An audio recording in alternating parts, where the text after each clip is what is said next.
ផ្ដើមសេរីរឿងនៅក្នុងស៊ីซั่នទី5នេះគឺយើងបានឃើញវ៉ាងលីងកំពុងតែប្រយុទ្ធគ្នាជាមួយនឹងប្អូនស្រីរបស់គាត់ព្រោះដោយសារតែប្អូនស្រីរបស់គាត់ចង់ដណ្ដើមយកតំណែងស្ដេចអមតៈពីបងប្រុសនោះឯងហើយការប្រយុទ្ធរបស់ពួកគេទាំងពីរក៏បានធ្វើឲ្យអ្វីៗគ្រប់យ៉ាងត្រូវបានបំផ្លាញទាំងស្រុងតែតាមពិតរឿងទាំងអស់នេះគឺគ្រាន់តែជាការយល់សប្តិរបស់ម៉ាក់វ៉ាងលីងតែប៉ុណ្ណោះរួចប៉ាក៏បានជួយនិយាយលើកទឹកចិត្តទៅកាន់ម៉ាក់ថាអ្វីៗគ្រប់យ៉ាងនឹងមិនអីនោះទេហើយនៅថ្ងៃបន្ទាប់ពួកគេក៏បាននាំម៉ាក់របស់វ៉ាងលីងទៅពិនិត្យផ្ទៃពោះនៅឯមន្ទីរពេទ្យតែនៅពេលដែលបានឃើញទឹកមុខម៉ាក់មានការព្រួយបារម្ភបែបនេះធ្វើឲ្យលោកគ្រូពេទ្យឆ្ងល់ជាខ្លាំងព្រោះនេះមិនមែនជាកូនទី1របស់គាត់ទេតែហេតុអ្វីបានជាគាត់មានការព្រួយបារម្ភខ្លាំងម្ល៉េះហើយមិនឲ្យបារម្ភមិនកើតបើកូនគាត់មួយសុទ្ធតែជាកំពូលកូនណោព្រោះដោយវ៉ាងលីងអញ្ចឹងកើតមកភ្លាមចែកដើរភ្លាមហើយកូនទី2នេះក៏ប្រហែលជាមិនសូវខុសគ្នានោះដែររីឯវ៉ាងលីងវិញក៏កំពុងតែស្រូបយកចំណេះដឹងពីសិភៅនៅក្នុងទូ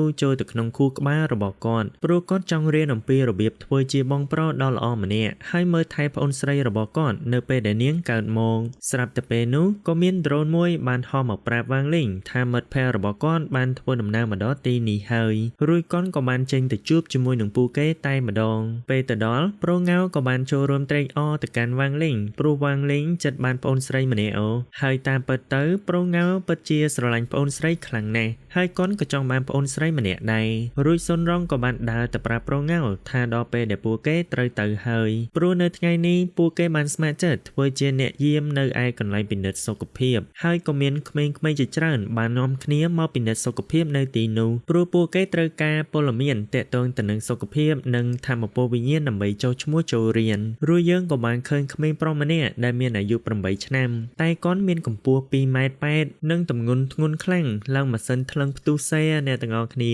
រួចយើងក៏បានឃើញក្មេងប្រុសសម្នាក់ទៀតដែលមានឈ្មោះថាមីងក៏បានមកពិនិត្យសុខភាពដូចគ្នាហើយមីងគាត់គឺជាក្មេងប្រុសម្នាក់ដែលបានលេងបៀឈ្នះវ៉ាងលីងកាលនៅក្នុងស៊ីซั่នទី3នោះឯងហើយគាត់ពិតជាមានការជឿជាក់ទៅលើខ្លួនឯងខ្លាំងណាស់ដោយមីងមានអាយុ8ឆ្នាំកម្ពស់1.45 ម៉ែត្រនិងទម្ងន់រហូតដល់ទៅ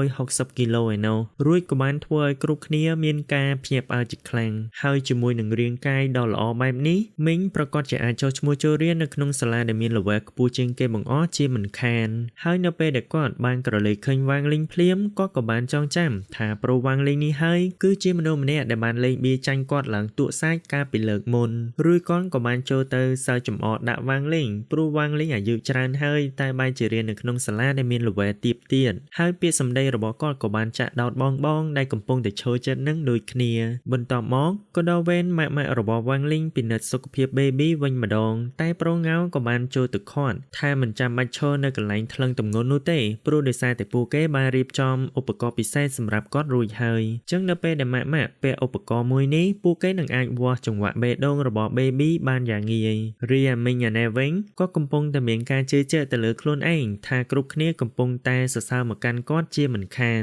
តែមានណាគ្រាន់តែពួកគេចាប់ផ្ដើមវាស់ចង្វាក់បេះដូងរបស់ baby ភ្លាមក៏បានធ្វើឲ្យគ្រប់គ្នាមានការភ្ញាក់ផ្អើលជាខ្លាំងព្រោះវាឮសំឡេងដូចភ្លេងនៅក្នុងក្លឹបអញ្ចឹងរួចពួកគេក៏បាននាំគ្នាសរសើរទៅកាន់នាងគ្រប់គ្នាពេលឃើញបែបនេះធ្វើឲ្យមីងខឹងខ្លាំងមែនទែនព្រោះគាត់មិននឹកស្មានថាកូនងាដែលមិនតន់កើតមកផងបែរជាដណ្ដើមយកមុខមាត់របស់គាត់អស់អាលីងរួចយើងក៏បានឃើញមនុស្សអាក្រក់2នាក់ដែលជាសមាជិកនៅក្នុងក្រុមកណ្ដាលក៏បានមកទីនោះដើម្បីចាប់ចម្រិតក្មេងៗដែលមានសមត្ថភាពយកទៅឲ្យអធិរាជរបស់ពួកគេហើយពួកគេក៏បានចាប់អារម្មណ៍ទៅលើមីងនិងប្អូនស្រីរបស់វ៉ាងលីងតែដោយសារតែប្អូនស្រីរបស់វ៉ាងលីងមិនតន់កើតអញ្ចឹងពួកគេបានត្រឹមតែសេវនាងទុកតែប៉ុណ្ណោះលុះបន្ទាប់ពីបានពិនិត្យសុខភាពរាងកាយរួចហើយឥឡូវនេះគឺដល់ពេលពិនិត្យធម៌ពលវិញ្ញាណវិញម្ដងរួចមីងក៏បានគិតនៅក្នុងចិត្តថាគាត់នឹងមិនចាញ់នរណាម្នាក់ជាដាច់ខាតហើយគាត់នឹងក្លាយទៅជាហេរ៉ូដ៏អស្ចារ្យដូចស៊ូយីឲ្យតតែបានរួចយើងក៏បានឃើញថា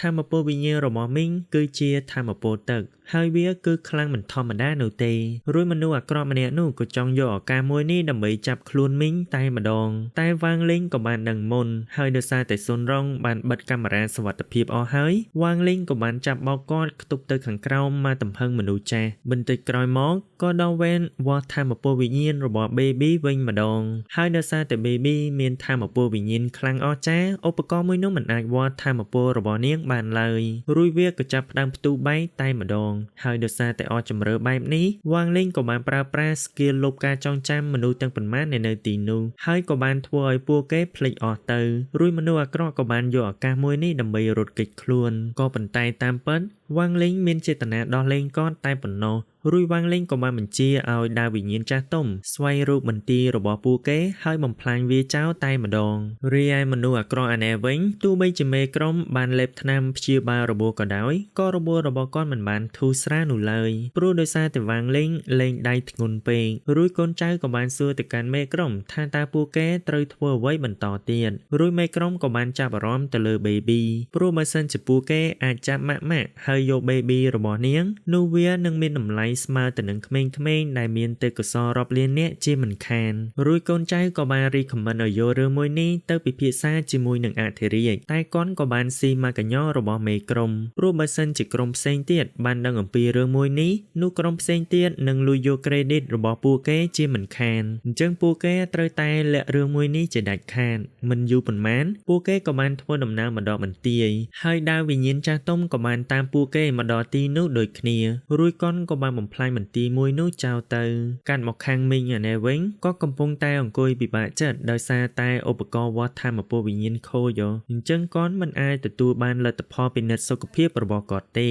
រួចវ៉ាងលីងក៏បានប្រាប់ទៅកាន់គាត់ថាឧបករណ៍មួយនោះនឹងជួសជុលហើយនៅថ្ងៃស្អែកអញ្ចឹងគាត់អាចត្រឡប់មកពិនិត្យសុខភាពម្ដងទៀតបានហើយតាមពិតទៅវ៉ាងលីងបានប្រាប់ឲ្យបិសាចកេងកែបប្រើប្រាស់ថាមពលរបស់គាត់ជួសជុលឧបករណ៍មួយនោះឡើងវិញហើយវ៉ាងលីងក៏បានសន្យាថានឹងឲ្យថ្នាំវិញ្ញាណកម្រិតខ្ពស់មួយទៅឲ្យបិសាចកេងកែបផងដែរអញ្ចឹងដើម្បីលើកទឹកចិត្តទៅកាន់មីងសុនរងក៏បានឲ្យ figure មួយរបស់ស៊ូយីទៅកាន់គាត់ហើយនៅពេលដែលបានឃើញរូប idol របស់ខ្លួនបែបនេះក៏បានធ្វើឲ្យមីងសប្បាយចិត្តឡើងវិញទៅកាន់មកខាងគុកទី1នៅសៀងហៃអានេះបន្តិចគឺយើងបានឃើញលោកគ្រូយីជាមួយនឹងលោកតាសសកំពុងតែធ្វើដំណើរទៅជួបជាមួយនឹងប្រូចិនដែលត្រូវជាសិស្សប្អូនរបស់លោកគ្រូយីនៅតាមផ្លូវលោកតាសសក៏បានសួរទៅកាន់លោកគ្រូយីថាបន្ទាប់ពីគាត់បានយកឈ្នះទៅលើប្រូចិនរួចហើយគាត់បានទទួលថាមពលវិញ្ញាណជាច្រើនតែហេតុអ្វីបានជាគាត់នៅតែមានរូបរាងចាស់បែបនេះរួចលោកគ្រូយីក៏បានតបទៅវិញថាមូលហេតុដែលគាត់មិនប្រើប្រាស់រូបរាងក្មេងនោះគឺដោយសារតែគាត់ចង់សន្សំថាមពលវិញ្ញាណតែប៉ុណ្ណោះស្រាប់តែពេលនោះក៏មានអ្នកទោសម្នាក់ចង់វាយប្រហារទៅលើលោកគ្រូយីតែមនុស្សយន្ត AI ដែលជាអ្នកយាមនៅទីនោះក៏បានចូលទៅការពារគាត់ហើយក៏បានចាប់ចងអ្នកទោសម្នាក់នោះតែម្ដងមិនយូរប៉ុន្មានពួកគេក៏បានធ្វើដំណើរទៅដល់បន្ទប់ឃុំឃាំងរបស់ប្រូចិនហើយពេលចូលទៅដល់ក៏បានឃើញថាប្រូចិននៅពេលនេះបានបែកថ្នាំបាត់ទៅហើយព្រោះពួកគេបានបង្ក្រាបថាមពលបិសាចដែលមាននៅក្នុងខ្លួនគាត់រួចលោកតាសសក៏បាននិយាយថាតាមពិតទៅពួកគេគួរតែយកប្រូចិនទៅឃុំនៅក្នុងគុកដែលមានល្វែលខ្ពស់តែនៅក្នុងគុកដែលមានល្វែលខ្ពស់នៅពេលនេះគឺកំពុងតែឃុំឃាំងមនុស្សម្នាក់ដែលមានគ្រោះថ្នាក់ខ្លាំងណាស់អញ្ចឹងបើសិនជាឲ្យពួកគេទាំងពីរនៅជិតគ្នានោះវានឹងអាចធ្វើឲ្យថាមពលបិសាចដែលនៅក្នុងខ្លួនប្រូចិនភ្ញាក់ឡើងវិញជាមិនខានហើយមុនពេលដែលពួកគេធ្វើដំណើរត្រឡប់ទៅវិញលោកតាសសក៏មានសំណើមួយចង់សុំទៅកាន់លោកគ្រូយីផងដែរលុះស្អែកឡើងលោកនាយកនៅសាលាទី60ក៏បានជ្រើសរើសសិស្ស6នាក់នៅក្នុងថ្នាក់ពិសេសឲ្យទៅធ្វើ mission មួយហើយវាគឺជាការហែកគុកដែលមានទីតាំងនៅគុកទី1នោះឯងហើយគោលបំណងរបស់ពួកគេគឺដើម្បីចង់ដឹងថាតើគុកមួយនេះមានសុវត្ថិភាពខ្លាំងប៉ុណ្ណាអញ្ចឹងពួកគេអាចប្រើប្រាស់គ្រប់វិធីសាស្ត្រទាំងអស់ដើម្បីរត់គេចចេញពីគុកមួយនោះគ្រាន់តែបានឮភ្លាមពួកគេទាំង3នាក់ក៏បានគិតថាគុកទី1នឹងត្រូវសាងសង់ឡើងវិញទាំងស្រុងជាមិនខានព្រោះវ៉ាងលីងអាចបំផ្លាញគុកមួយនោះបានយ៉ាងងាយក៏ប៉ុន្តែពួកគេមិនដឹងទេថាវ៉ាងលីងនៅពេលនេះកំពុងតែគិតអ្វីនោះទេព្រោះមុនពេលដែលវ៉ាងលីងធ្វើដំណើរមកកាន់សាលារៀនម៉ាក់ប៉ារបស់គាត់ក៏បានប្រាប់ឲ្យគាត់ធ្វើ mission ដ៏សំខាន់មួយដូចគ្នាតែយើងមិនទាន់ដឹងទេថាវាគឺជា mission អ្វីនោះឡើយលុះបន្ទាប់ពីពួកគេបានធ្វើដំណើរទៅដល់គុកទី1ហើយនោះពួកគេក៏បានបែងចែកជា3ក្រុមដោយនៅក្នុងមួយក្រុមគឺមានសមាជិក2នាក់រួចនៅពេលដែលបានឃើញកូនសិស្សមានល្វែលទៀបបែបនេះលោកតាសសក៏បានមើលស្រាលទៅលើពួកគេរួចគាត់ក៏បានសួរទៅកាន់ បានលោកគ្រូយីថាឲ្យកូនសិស្សល្វែទៀបមកធ្វើតេស្តគុករបស់គាត់អញ្ចឹងអាចទៅរួចដែរមែនរួចលោកគ្រូយីក៏បានឆ្លើយថាបើសិនជាសូម្បីតែកូនសិស្សដែលមានល្វែទៀបអាចរត់គេចចេញពីគុកមួយនេះបាននោះវានឹងមានបញ្ហាធំជាមិនខានរួចលោកតាសសក៏បានតបទៅវិញថាគុកមួយនេះគឺត្រូវបានពង្រឹងការការពារអស់ជាច្រើនសតវត្សមកហើ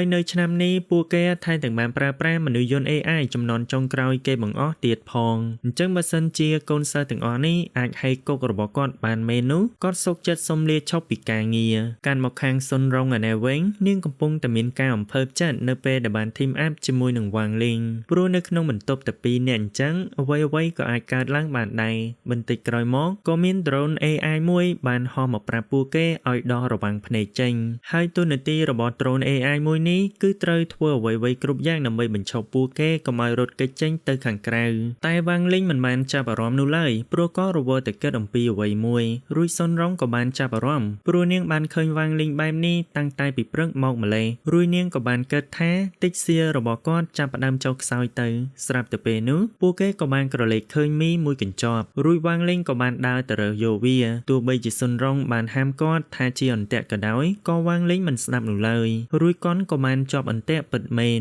គ្រាន់តែបានឃើញភ្លាមសុនរងក៏ចង់ចូលទៅជួយតែនាងមិនអាចប្រើប្រាស់ធម៌ពលរបស់នាងបានទេព្រោះនៅក្នុងគុកមួយនេះគឺត្រូវបានបំពាក់ទៅដោយបច្ចេកវិទ្យាកម្រិតខ្ពស់មួយដែលអាចបង្ក្រាបអ្នកទោសមិនឲ្យប្រើប្រាស់ធម៌ពលបានឡើយតែវ៉ាងលីងគ្មានខ្វល់ពីអ្វីទាំងអស់គឺគាត់គិតតែពីញ៉ាំមីតែប៉ុណ្ណោះហើយគាត់ថែមទាំងបានកាច់វាទៅឲ្យសុនរងទៀតផងរួចនៅពេលដែលបានដឹងថាមីមួយដុំនេះមានជាប់ស្នាមមាត់របស់វ៉ាងលីងភ្លាមធ្វើឲ្យសុនរងអរជាខ្លាំងព្រោះនាងបានថាវ៉ាងលីងដោយប្រយោលកាន់មកខាងប្រូម៉ាប់និងប្រូងៅឯណែបន្តិចទោះបីជាពួកគេព្យាយាមខ្លាំងប៉ុណ្ណាក៏ដោយក៏ពួកគេមិនអាចកំទេចទ្វារគុកមួយនោះបានឡើយរួចប្រូម៉ាប់ក៏បានស្នើសុំ drone AI ឲ្យផ្ដល់ឱកាសមកកាន់ពួកគេមួយមកហើយដោយសារតែអាណិតពួកគេខ្លាំងពេក drone AI ក៏បានឲ្យពួកគេដោះស្រាយលំហាត់មួយដើម្បីបើកទ្វារមួយនោះគ្រាន់តែបានឃើញភ្លាម Pro Map ក៏បានសុំ surrender បដ ாய் រីឯនៅខាងចៃលិនជាមួយនឹងបិសាចគីងកែបឯណេះវិញពួកគេក៏មិនអាចបំផ្លាញទ្វារមួយនោះបានដូចគ្នា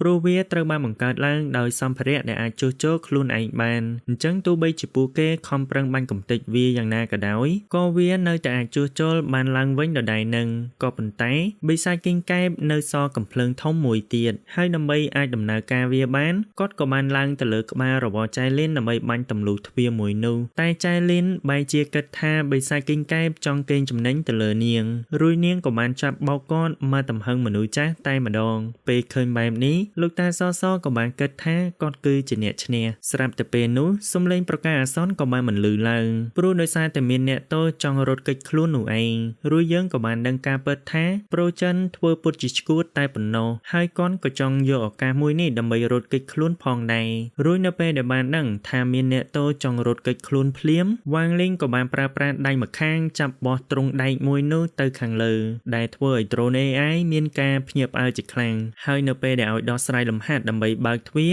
វ៉ាងលីងក៏បានលេងផ្លូវកាត់ដោយគាត់ប្រើប្រាស់តែចង្អុលដៃមួយសោះក៏អាចទម្លុះទ្វារមួយនោះបានបាត់ទៅហើយរួចសុនរងក៏បានចាប់អារម្មណ៍ថាសកម្មភាពរបស់វ៉ាងលីងមុននឹងគឺត្រូវបាន drone AI ថតចប់ទាំងអស់អញ្ចឹងដើម្បីលុបបំបាត់ភស្តុតាងវ៉ាងលីងក៏ចង់បំផ្លាញ drone AI មួយនោះចោលតែម្ដងតែសុនរងក៏បានហាមគាត់ព្រោះដោយសារតែ drone AI មួយនេះគឺមានតម្លៃថ្លៃណាស់រួចនាងក៏បានទៅនិយាយជាមួយនឹងវាដើម្បីសុំឲ្យវាលុបវីដេអូមួយនោះចោលទៅហើយដោយសារតែខ្លាចវ៉ាងលីងខ្លាំងពេក drone AI ក៏បាន format memory ចោលទាំងអស់ភ្លាមហ្មងរួចវាក៏បានទទួលស្គាល់ផងដែរថា AI មិនអាចជំនួសកន្លែងមនុស្សបានឡើយលុះនៅពេលដែលវ៉ាងលីងដើរចេញមកខាងក្រៅគាត់ក៏បានជួបជាមួយនឹងមនុស្សយន្ត AI ហើយដោយសារតែមុននឹង drone AI បាន format memory អញ្ចឹងមនុស្សយន្ត AI មិនស្គាល់វ៉ាងលីងនោះទេរួចវាក៏បាន scan ទៅលើវ៉ាងលីងម្ដងទៀតហើយក៏បានឃើញថាវ៉ាងលីងមានថាមពលវិញ្ញាណកម្រិត5តែប៉ុណ្ណោះហើយគាត់គឺជាមនុស្សកាកម្នាក់ដែលតែងតែមានអារម្មណ៍ឯកានៅពេលយប់ពិបាកបង្កើតមិត្តភ័ក្តិ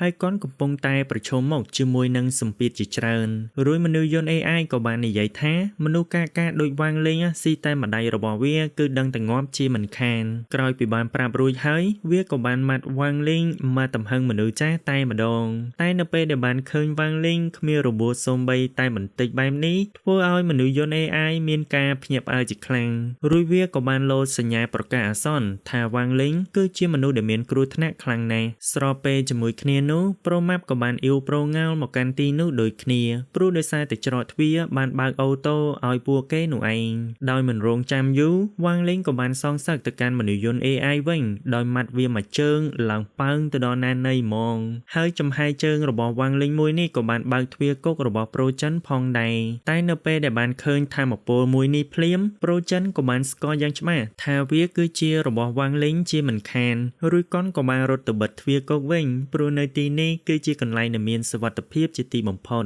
លុះបន្ទាប់ពីកូនសិស្សបានមកជួបជុំគ្នាអស់ហើយនោះពួកគេក៏បាននាំគ្នារត់គេចចេញពីគុកមួយនោះបានសម្រេចហើយគ្រាន់តែបើកទ្វារត្រូវពន្លឺថ្ងៃភ្លាមវាងលេងក៏មានអារម្មណ៍កក់ក្ដៅរួចយើងក៏បានដឹងថា mission ដែលម៉ាក់ប៉ារបស់វាងលេងបានឲ្យគាត់ធ្វើនោះគឺឲ្យគាត់ជាអ្នកដាក់ឈ្មោះទៅឲ្យប្អូនស្រីរបស់គាត់នោះឯងដោយនេះហើយបានជាវាងលេងក៏រកនឹកតាំងពីព្រឹករហូតមកដល់ពេលនេះថាតើគួរតែដាក់ឈ្មោះអ្វីទៅឲ្យប្អូនស្រីរបស់គាត់ហើយនៅពេលដែលបានឃើញពន្លឺថ្ងៃកក់ក្ដៅបែបនេះវាងលេងក៏បានសម្រេចចិត្តដាក់ឈ្មោះទៅឲ្យប្អូនស្រីរបស់គាត់ថាវាងនួនដែលមានន័យថាកក់ក្ដៅអញ្ចឹងយើងកាន់មកខាងគុកកម្រិតខ្ពស់ហើយណែបន្តិចគឺយើងបានឃើញបិសាចខ្មៅមួយបានប្រាប់ទៅកាន់ប្រូបៃដែលត្រូវជាម្ចាស់របស់វាថាពួកគេបានផ្ដល់ឱកាសឲ្យប្រូចិនរត់ចេញពីគុកតែគាត់បែរជាមិនហ៊ានទៅវិញព្រោះដោយសារតែគាត់ខ្លាច Master ដ៏អស្ចារ្យម្នាក់រួចប្រូបៃក៏បានសួរទៅកាន់បិសាចខ្មៅថាតើ Master ម្នាក់នោះគឺជាពីណាគេតែបិសាចខ្មៅមិនស្គាល់នោះទេព្រោះផុសតាងទាំងប៉ុន្មានត្រូវបានលុបចោលអស់បាត់ទៅហើយគឺវាដឹងត្រឹមថា Master ម្នាក់នោះគឺពាក់ព័ន្ធជាមួយនឹងសាលាទី60រួចប្រូបៃក៏បានបញ្ជាឲ្យបិសាចខ្មៅប្រាប់ដំណឹងមួយនេះទៅកាន់អធិរាជតែម្ដងរីឯនៅខាងអធិរាជឯណែវិញដោយសារតែការពីម្សិលមិញដែលវិញ្ញាណចាស់ទុំបានបំផ្លាញមន្ទីរមួយរបស់គាត់ក៏បានធ្វើឲ្យការប្រមូលធម៌ពលវិញ្ញាណរបស់គាត់ធ្លាក់ចុះហើយដោយសារតែខឹងខ្លាំងពេកអធិរាជក៏បានបញ្ជាឲ្យកូនចៅទៅស្វែងរកមនុស្សម្នាក់នោះថាតើពីណាគេថ្លើមធំហ៊ានបំផ្លាញមន្ទីររបស់គាត់បែបនេះរួចកូនចៅក៏បានប្រគល់ scroll មួយទៅឲ្យគាត់ដោយ scroll មួយនេះពួកគេទទួលបានមកពីប្រូបៃដែលកំពុងតែជាប់ឃុំឃាំងនៅក្នុងគុកទី1នោះឯងហើយវាគឺជាពលមានតកតងទៅនឹងមនុស្សម្នាក់ដែលបានបំផ្លាញមន្ទីរមួយនោះរួចនៅពេលដែលអធិរាជបើកមើលក៏បានឃើញរូបរបស់វាងលេងជាមួយនឹងលោកប៉ារបស់គាត់តែពួកគេបែរជាគិតថាលោកប៉ារបស់វាងលេងគឺជាអ្នកដែលបានបំផ្លាញមន្ទីរមួយនោះទៅវិញកាត់មកខាងលោកប៉ារបស់វាងលេងឯណែវិញក៏កំពុងតែអង្គុយខូចចិត្តព្រោះគាត់គឺជាអ្នកនិពន្ធដ៏ល្បីល្បាញម្នាក់ក៏ប៉ុន្តែនៅពេលនេះតំណែងអ្នកនិពន្ធឆ្នើមរបស់គាត់គឺត្រូវបានក្មេងៗចំនួនក្រោយដណ្ដើមយកបាត់ទៅហើយគាត់ក៏តតម្រេះមិនដឹងថាត្រូវនិពន្ធរឿងថ្មីនិយាយអំពីអ្វីនោះទេនៅពេលនោះឯងទៅវាងលេងបានដឹងការពិតថាលោកប៉ារបស់គាត់គ្មានសក់ផងនឹងគឺគាត់ពាក់សក់សប្បនិមិត្តតែប៉ុណ្ណោះរួចម៉ាក់ក៏បាននិយាយថាមូលហេតុដែលប៉ាខំប្រឹងធ្វើការឡើងជ្រុះសក់អស់បែបនេះគឺដោយសារតែគាត់ត្រូវការលុយដើម្បីទិញរបស់ក្មេងលេងទុកឲ្យ baby និងទិញសម្ភារៈសម្រាប់ធ្វើសៀលទុកបិទឲ្យវាងលេងនោះឯងហើយរបស់ទាំងអស់នោះគឺមានតម្លៃថ្លៃណាស់ដូចនេះហើយបានជាប៉ាព្យាយាមនិពន្ធរឿងថ្មីក៏ប៉ុន្តែគាត់បែរជាតតម្រេះមិនដឹងថាត្រូវសរសេរអំពីអ្វីនោះទេរួចវាងលេងក៏ចង់ចូលទៅជួយប៉ាតែប៉ាក៏បានបដិសេធព្រោះគាត់គឺជាមេគ្រួសារចឹងទៅឲ្យគាត់ជាអ្នកដោះស្រាយរឿងមួយនេះរួចប៉ាក៏ចាប់ផ្ដើមសរសេររឿងឡើងវិញតែម្ដងហើយដោយសារតែមិនចង់រំខានគាត់វាងលេងក៏បានចាកចេញពីទីនោះទៅរួចប៉ាក៏បានបន្តសរសេររឿងឡើងមកយប់ទល់ភ្លឺហើយក៏បានដេកលក់នៅកន្លែងធ្វើការនឹងហ្មងលុះព្រឹកឡើងសុនរងជាមួយនឹងវាងលេងក៏បាននាំប៉ា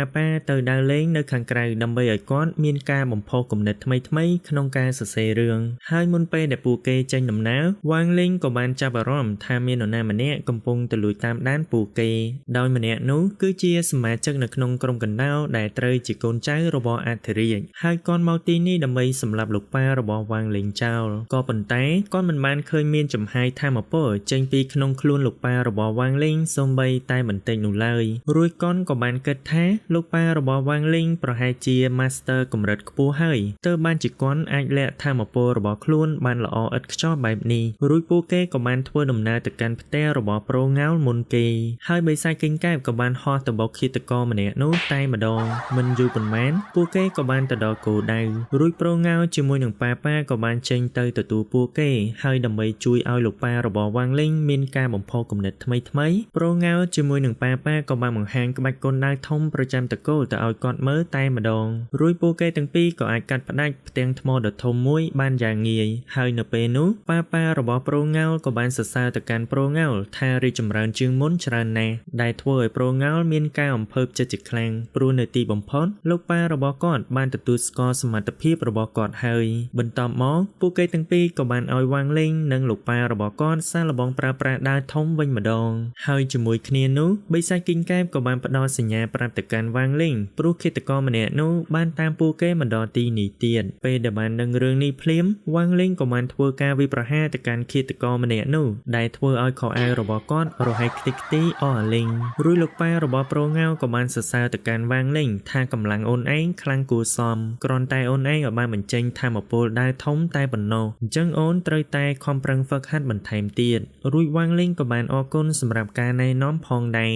បន្ទាប់មកពួកគេក៏បានបន្តដំណើរទៅកាន់ផ្ទះរបស់ប្រូម៉ាប់វិញម្ដងហើយនៅពេលទៅដល់ប្រូម៉ាប់ក៏បានឲ្យលោកប៉ារបស់វ៉ាងលីងអង្គុយនៅលើកៅអីរួចកនក៏បានបញ្ចេញខ្លាឃ្មុំរន្ទះដែលត្រូវជាសត្វវិញ្ញាណកម្រិតខ្ពស់មួយរួចសុនរងក៏បានសួរទៅកាន់ប្រូម៉ាប់ថាតើគាត់ចង់ធ្វើអ្វីជាមួយនឹងខ្លាឃ្មុំមួយនេះរួចប្រូម៉ាប់ក៏បានតបថាគឺគាត់ចង់ប្រើប្រាស់ធម៌ពលអគ្គិសនីឆក់លោកប៉ារបស់វ៉ាងលីងដើម្បីជួយឲ្យចរន្តឈាមរបស់គាត់ដើរលឿនជាងមុនហើយវាក៏អាចជួយឲ្យខួរក្បាលរបស់គាត់ដំណើរការបានល្អជាងមុនដូចគ្នាហើយដើម្បីកូនស្រីជាទីស្រឡាញ់របស់ខ្លួនប៉ាក៏បានយកព្រមសាកល្បងតែម្ដងតែសុនរងក៏បានរំលឹកទៅកាន់គាត់ថាធម៌ពលរន្ទះរបស់ខ្លាឃ្មុំពេញវ័យគឺមានកម្លាំងរហូតដល់ទៅ10លានវ៉ុលឯណោះអញ្ចឹងតើលោកពូអាចទ្រាំទ្របានអត់រួចក៏បានធ្វើឲ្យលោកប៉ារបស់វ៉ាងលីងចង់ផ្លាស់ប្ដូរចិត្តវិញបដ យតែប្រូម៉ាប់ក៏បានប្រាប់ទៅកាន់គាត់ថាកុំឲ្យបារម្ភអីព្រោះពួកគេឲ្យកូនខ្លាឃ្មុំឆក់ទៅកាន់គាត់តែប៉ុណ្ណោះ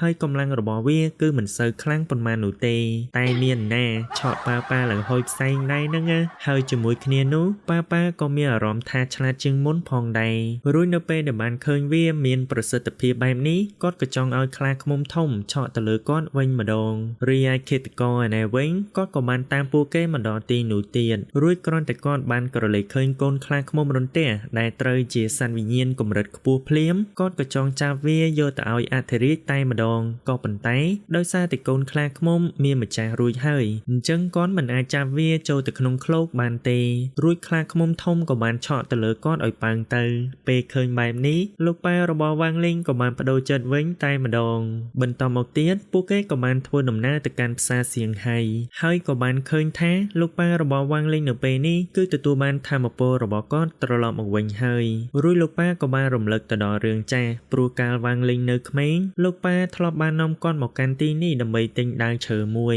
ហើយនៅពេលដែលបានក្រឡេកឃើញអ្នកលក់ភ្លាមដាវវិញ្ញាណចាស់ទុំក៏បានស្គាល់នាងភ្លេតព្រោះនាងគឺជាស្រោមដាវដែលត្រូវជាប្អូនស្រីរបស់គាត់នោះឯងរួចប្អូនស្រីក៏បាននិយាយថានៅទីបំផុតគាត់បានបង្ហាញខ្លួនហើយរួចនាងក៏បានធ្វើការវិប្រហារទៅលើវ៉ាងលីងតែម្ដងព្រោះនាងបានខំស្វែងរកបងប្រុសគ្រប់ទីកន្លែងទាំងអស់តែបងប្រុសចិត្តអាក្រក់មិនដែលមកលេងនាងសូម្បីតែម្ដងរួចវ៉ាងលីងក៏បានប្រាប់ឲ្យនាងស្ងប់ចិត្តសិនទៅហើយក៏បានវាយនាងម្ដាយឲ្យប៉ើងត្រឡប់ទៅវិញទៀតផងរួចនៅពេលដែលលោកប៉ាចង់ចូលទៅនិយាយជាមួយនាងវ៉ាងលីងក៏បានហាមគាត់ព្រោះដោយសារតែនាងមានគ្រោះថ្នាក់ខ្លាំងណាស់តែលោកប៉ាក៏បានតបទៅវិញថាវ៉ាងលីងទៅវិញទេគឺជាមនុស្សដែលមានគ្រោះថ្នាក់បំផុតរួចលោកប៉ាក៏បានសុំទោសទៅកាន់ប្អូនស្រីព្រោះគាត់ក៏មានចំណែកខុសដូចគ្នាគឺគាត់បានបំបែកនាងចេញពីបងប្រុសរបស់នាងបើសិនជាថ្ងៃនោះគាត់បានទិញទាំងដាវទាំងស្រោមឲ្យវ៉ាងលីងនោះពួកគេទាំងពីរនឹងមិនត្រូវឃ្លាតឆ្ងាយពីគ្នាបែបនេះនោះទេស្របពេលជាមួយគ្នានោះឃាតករក៏បាននាំក្រុមកណ្ដោពិសេសមួយក្រុមដើម្បីមកសម្លាប់លោកប៉ារបស់វ៉ាងលីងតែម្ដងហើយនៅពេលដែលពួកគេចាប់ផ្ដើមធ្វើសកម្មភាពភ្លាមដាវវិញ្ញាណចាស់ទុំក៏បានចូលទៅជួយរួចគាត់ក៏បានរួមបញ្ចូលគ្នាតែមួយជាមួយនឹងប្អូនស្រីរបស់គាត់នៅពេលនោះទៅហើយឈ្មោះថ្មីរបស់គាត់នៅពេលនេះគឺមានឈ្មោះថាជីងបៃរួចជីងបៃក៏បានសួរទៅកាន់លោកម្ចាស់វ៉ាងលីងថាតើ ចង់ឲ្យគាត់ចាត់ការឃាតករទាំងអស់នេះដោយរបៀបណារួយវាងលេងក៏បានតបថាចង់ធ្វើអ្វីទៅលើពួកគេក៏បានដែរកុំតែសម្លាប់ពួកគេទៅបានហើយរួយចេញបីក៏បានធ្វើតាមការបញ្ជាតែម្ដងលុះបន្ទាប់ពីពួកគេត្រឡប់មកដល់ផ្ទះវិញលោកប៉ារបស់វាងលេងក៏មានគំនិតថ្មីៗក្នុងការសរសេររឿងហើយគាត់ថែមទាំងទទួលបានតំណែងជាអ្នកនិពន្ធឆ្នើមប្រចាំឆ្នាំត្រឡប់មកវិញទៀតផងអញ្ចឹងបន្ទាប់ពីលោកប៉ែរបស់វាងលេងមានការបំផុសគំនិតថ្មីហើយនោះគាត់ក៏បាននិពន្ធរឿងថ្មីមួយដែលមានចំណងជើងថាដំណើរជីវិតប្រចាំថ្ងៃរបស់ស្ដេចអមតៈហើយរឿងមួយនោះក៏បានល្បីសរសើរមិនដល់មួយខែនោះឡើយរួចគាត់ក៏ទទួលបានតំណែងអ្នកនិពន្ធឆ្នើមប្រចាំឆ្នាំត្រឡប់មកវិញផងដែរហើយវាក៏បានជំរុញទឹកចិត្តគាត់ឲ្យចង់សរសេររឿងបន្ថែមទៀតរួចម៉ាក់ក៏បានយកផ្លែឈើមកឲ្យប៉ាហើយក៏បានប្រាប់ឲ្យប៉ាសម្រាប់បន្តិចសិនទៅតែប៉ាក៏បានបដិសេធព្រោះដើម្បីវាងលេងនិងវាងនួនគាត់ត្រូវតែខំប្រឹងធ្វើការរួចម៉ាក់ក៏បានចាប់អារម្មណ៍ថាក្បាច់គុនដែលប៉ាសរសេរនៅក្នុងរឿងគឺធ្វើមិនសូវបានល្អនោះទេព្រោះមូលហេតុដែលធ្វើឲ្យរឿងហ្វឹកហាត់វិជ្ជាគុននៅតែមានប្រជាប្រិយភាពព្រោះដោយសារតែក្បាច់គុនទាំងអស់នោះស្របច្បាប់ហើយអាចយកមកអនុវត្តនៅក្នុងជីវិតពិតបានរួចម៉ាក់ក៏បានជួយកែសម្រួលទៅឲ្យប៉ាតែម្ដងហើយយើងក៏បានដឹងការពិតថាកាលពីលើកមុនម៉ាក់របស់វាងលេងគឺជាអតីតអ្នកនិពន្ធដ៏ល្បីល្បាញម្នាក់តែគាត់បានចូលនិវត្តន៍ជាយូរណាស់មកហើយកាន់មកខាងសាលាទី60ឯណែវិញបន្ទាប់ពីអ្នកគ្រូផាននិងលោកគ្រូម៉ាប់បានអានរឿងមួយនោះរួចហើយពួកគាត់ទាំងពីរក៏បានសរសើរទៅកាន់លោកប៉ារបស់វាងលេងភ្លាមព្រោះរឿងមួយនេះគឺពិតជាអស្ចារ្យខ្លាំងណាស់រួចលោកគ្រូម៉ាប់ក៏បានចាប់អារម្មណ៍ថាក្បាច់គុននៅក្នុងរឿងមួយនេះគឺស្រដៀងទៅនឹងក្បាច់គុនរបស់អ្នកគ្រូរបស់គាត់អញ្ចឹងហើយអ្នកគ្រូរបស់គាត់គឺមានរហស្សនាមថាម្ដាយវិញ្ញាណនៃពុទ្ធៅទេពហើយគាត់គឺជាអ្នកដែលបានបង្កើតក្បាច់គុនពុទ្ធៅទេពនោះឯងរួចលោកគ្រូម៉ាប់ក៏បានប្រាប់ទៅកាន់អ្នកគ្រូផានថាអ្នកគ្រូរបស់គាត់បានប្រកល់ក្បាច់គុនពុទ្ធៅទេពមកឲ្យគាត់ហ្វឹកហាត់ហើយក៏បានធ្វើឲ្យគាត់អាចឆ្លងអាណាចក្រអមតៈនៅក្នុងរយៈពេលដ៏ខ្លីរួចអ្នកគ្រូផានក៏បានសួរទៅកាន់លោកគ្រូម៉ាប់អញ្ចឹងតើគាត់ធ្លាប់បានជួបជាមួយនឹងអ្នកគ្រូរបស់គាត់មែនដែរឬទេតែលោកគ្រូម៉ាប់ក៏បានតបទៅវិញថាអត់ទេគឺវាគ្រាន់តែជាការស្រមៃរបស់គាត់សោះហើយតាមពិតទៅគាត់រើបានគម្ពីរក្បាច់គុនពុទ្ធៅទេពនៅតាមផ្លូវតែប៉ុណ្ណោះហើយបើសិនជាអាចគឺគាត់ចង់ជួបជាមួយនឹងអ្នកគ្រូរបស់គាត់ហើយផ្ដល់ការគោរពទៅកាន់អ្នកគ្រូឲ្យបានត្រឹមត្រូវរីឯនៅខាងអធិរាជឯណែវិញគាត់ក៏បានចាប់អារម្មណ៍ទៅលើរឿងមួយនោះដូចគ្នាព្រោះក្បាច់គុននៅក្នុងរឿងមួយនេះគឺស្រដៀងទៅនឹងក្បាច់គុនពុទ្ធៅទេពនោះឯង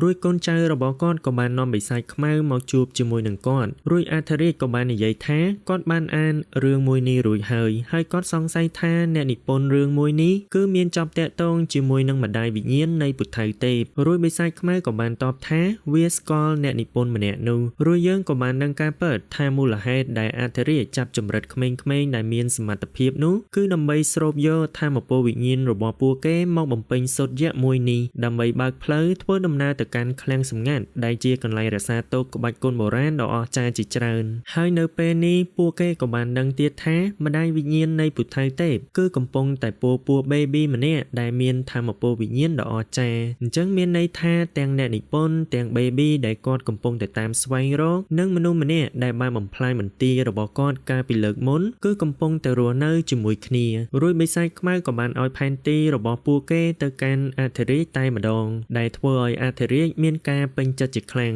ព្រោះប្រូបៃរីខមមិនបិសាចខ្មៅមកកាន់គាត់មិនខកបំណងនោះឡើយក៏ប៉ុន្តែអធិរាជចង់ដឹងរឿងមួយទៀតគឺគាត់ចង់ដឹងអំពីអ្វីៗគ្រប់យ៉ាងតាក់ទងទៅនឹងសាលាទី60ព្រោះគាត់ចង់ធ្វើការវិប្រហារទៅលើសាលាទី60ដើម្បីបង្វែងដែនបែរមកខាងថ្នាក់ពិសេសឯណែវិញលោកគ្រូម៉ាប់ក៏បានណែនាំទៅកាន់ពួកគេអំពី Master ដ៏អស្ចារ្យម្នាក់ដែលមានរហស្សនាមថាម្ដាយវិញ្ញាណនៃពុទ្ធៅទេពដែលជាមនុស្សម្នាក់ដែលបានបង្កើតក្បាច់គុនពុទ្ធៅទេពនោះឯងហើយកនក៏បានបង្រៀនក្បាច់គុនមួយនោះទៅកាន់ពួកគេផងដែរដោយកនបានយកដីសគូររូបពុទ្ធៅរួចក៏បានបញ្ចេញពុទ្ធៅមួយនោះកាប់តុរបស់គាត់ឡើងដាច់ជាពីរតែម្ដងតែកូនសិស្សមិនសូវជាចាប់អារម្មណ៍ប៉ុន្មាននោះទេព្រោះពួកគេគិតថាក្បាច់គុនមួយនេះគឺមិនសូវអស្ចារ្យនោះឡើយរួចលោកគ្រូម៉ាប់ក៏បានប្រាប់ទៅកាន់ពួកគេថាការគូររូបពុទ្ធៅគឺគ្រាន់តែជាល្វែទី1តែប៉ុណ្ណោះហើយពួកគេត្រូវតែចេះក្បាច់គុនមួយនេះមុនពេលដែលពួកគេបញ្ចប់ការសិក្សាអញ្ចឹងយោងទៅតាមថាមពលវិញ្ញាណរបស់ពួកគេម្នាក់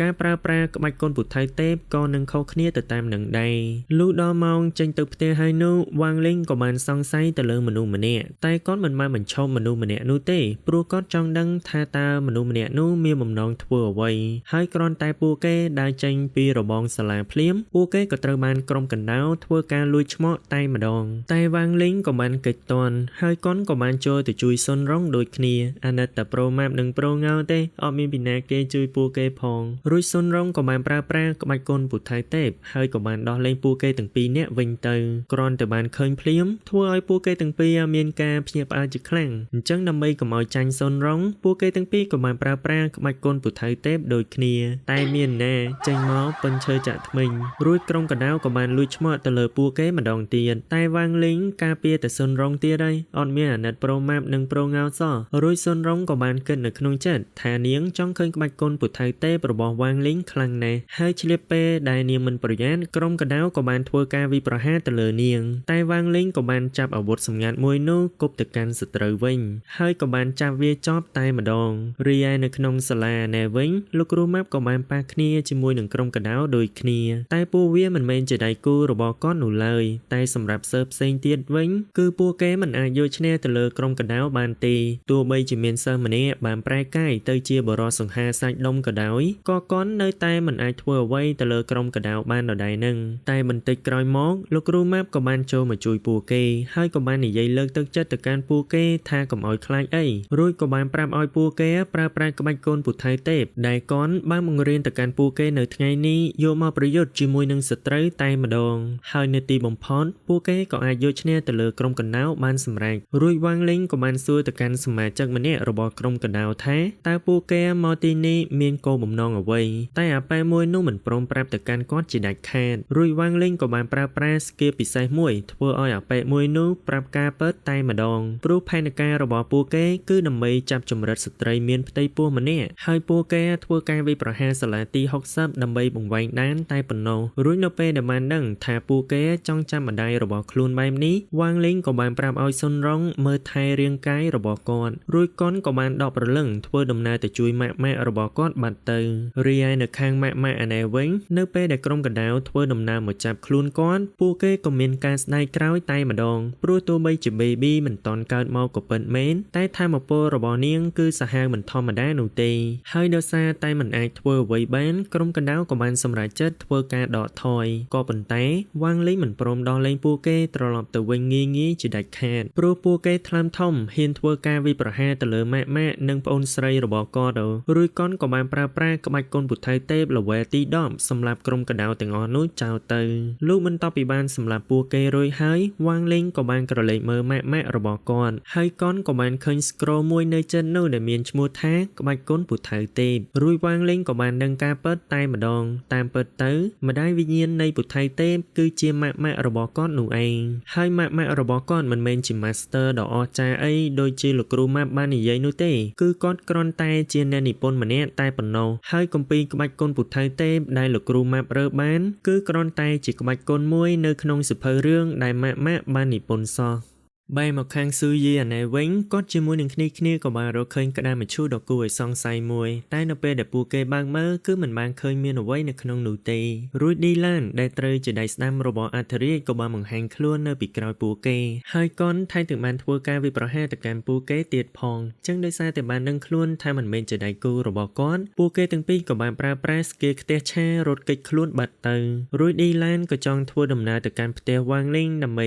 ចាប់ខ្លួនម៉ាក់របស់គាត់យកទៅឲ្យអធិរាជតែម្ដងបន្ទាប់មកស៊ូយីក៏បានរាយការណ៍ប្រាប់ទៅកាន់លោកនាយករដ្ឋមន្ត្រីតាក់ទងជាមួយនឹងឌីឡានដែលត្រូវជាដៃស្ដាំរបស់អធិរាជអញ្ចឹងមកយើងទៅតាមការស៊ើបអង្កេតអធិរាជគឺជាអ្នកដែលនៅពីក្រោយការវិប្រហារសាលាទី60និងការបាត់ខ្លួនក្មេងៗកន្លងមកក្រោយពីបានដឹងអំពីរឿងនេះហើយលោកនាយករដ្ឋមន្ត្រីក៏បានតែងតាំងឲ្យស៊ូយីឡើងធ្វើជាមេក្រុមស៊ើបអង្កេតករណីពិសេសរបស់អធិរាជតែម្ដងហើយពួកគេត្រូវតែលុបបំបាត់ក្រុមអាក្រក់មួយនេះឲ្យតតែបានកាន់មកខាងលោកគ្រូម៉ាប់ឯណែវិញខណៈពេលដែលគាត់កំពុងតែអង្គុយធ្វើការស្នេហារបស់គាត់ក៏បានធ្វើដំណើរមករកគាត់ហើយក៏បានឃើញក្រដាសសុំច្បាប់របស់វ៉ាងលីងនៅលើតុរួចលោកគ្រូម៉ាប់ក៏បានប្រាប់ទៅកាន់នាងថានៅពេលដែលក្រុមកណ្ដោធ្វើការវិប្រហារសាលារបស់ពួកគេកាលពីម្សិលមិញក៏បានធ្វើឲ្យវ៉ាងលីងមានការភ័យខ្លាចឡើងសន្លប់តែតាមពិតវ៉ាងលីងដកព្រលឹងទៅជួយម៉ាក់របស់គាត់សោះហ្នឹងរួចលោកគ្រូម៉ាប់ក៏ចង់ទៅសួរសុខទុក្ខវ៉ាងលីងដល់ ផ្ទះ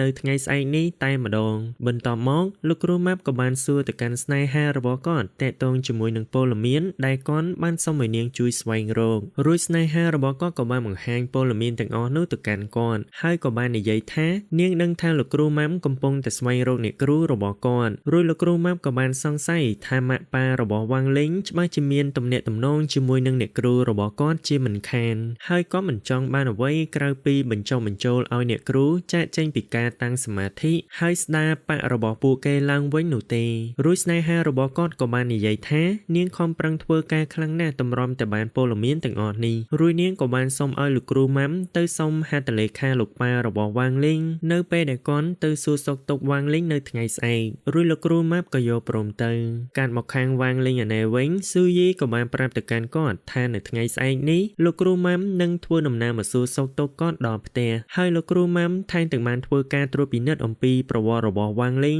យ៉ាងហ្មត់ចត់ទៀតផងពេលឮបែបនេះបិសាចគីងកែបក៏បានដឹងភ្លាមថាការមកសួរសុខទុក្ខគឺគ្រាន់តែជាការបន្លំភ្នែកតែប៉ុណ្ណោះហើយគោលបំណងរបស់លោកគ្រូម៉ាប់គឺច្បាស់ជាចង់ដឹងអំពីអត្តសញ្ញាណពិតរបស់វ៉ាងលីងជាមិនខានរួចយើងក៏បានដឹងថាមូលហេតុដែលវ៉ាងលីងសុំច្បាប់ឈប់សម្រាកនោះគឺមិនមែនដោយសារតែគាត់ខ្លាចក្រុមកណ្ដៅនោះទេតែគឺដើម្បីការពារគ្រួសាររបស់គាត់និងមិនចង់ឲ្យមិត្តភ័ក្តិរបស់គាត់មានគ្រោះថ្នាក់តែប៉ុណ្ណោះបន្តិចក្រោយមកម៉ាក់ក៏បានយកផ្លែឈើមកឲ្យវ៉ាងលីងរួចវ៉ាងលីងក៏មានរឿងមួយចង់ពិភាក្សាជាមួយម៉ាក់គឺគាត់បានសួរទៅកាន់ម៉ាក់ថាតើម៉ាក់ពេញចិត្តនឹងការរស់នៅជាមនុស្សសាមញ្ញបែបនេះពេញមួយជីវិតឬមួយក៏ម៉ាក់ចង់បន្សល់ទុកគេឈ្មោះដើម្បីឲ្យគេចងចាំនៅក្នុងប្រវត្តិសាស្ត្ររួចម៉ាក់ក៏បានឆ្លើយថាគាត់សុខចិត្តរស់នៅជាមនុស្សសាមញ្ញបែបនេះឲ្យតែគាត់អាចមើលឃើញវ៉ាងលីងនិងវ៉ាងនួនធំធាត់ឡើងដោយសុវត្ថិភាពហើយគាត់នឹងក្លាយទៅជាម៉ាក់ដែលមានសុភមង្គលជាទីបំផុតនៅក្នុងលោកក្រោយពីបានដឹងរឿងនេះហើយ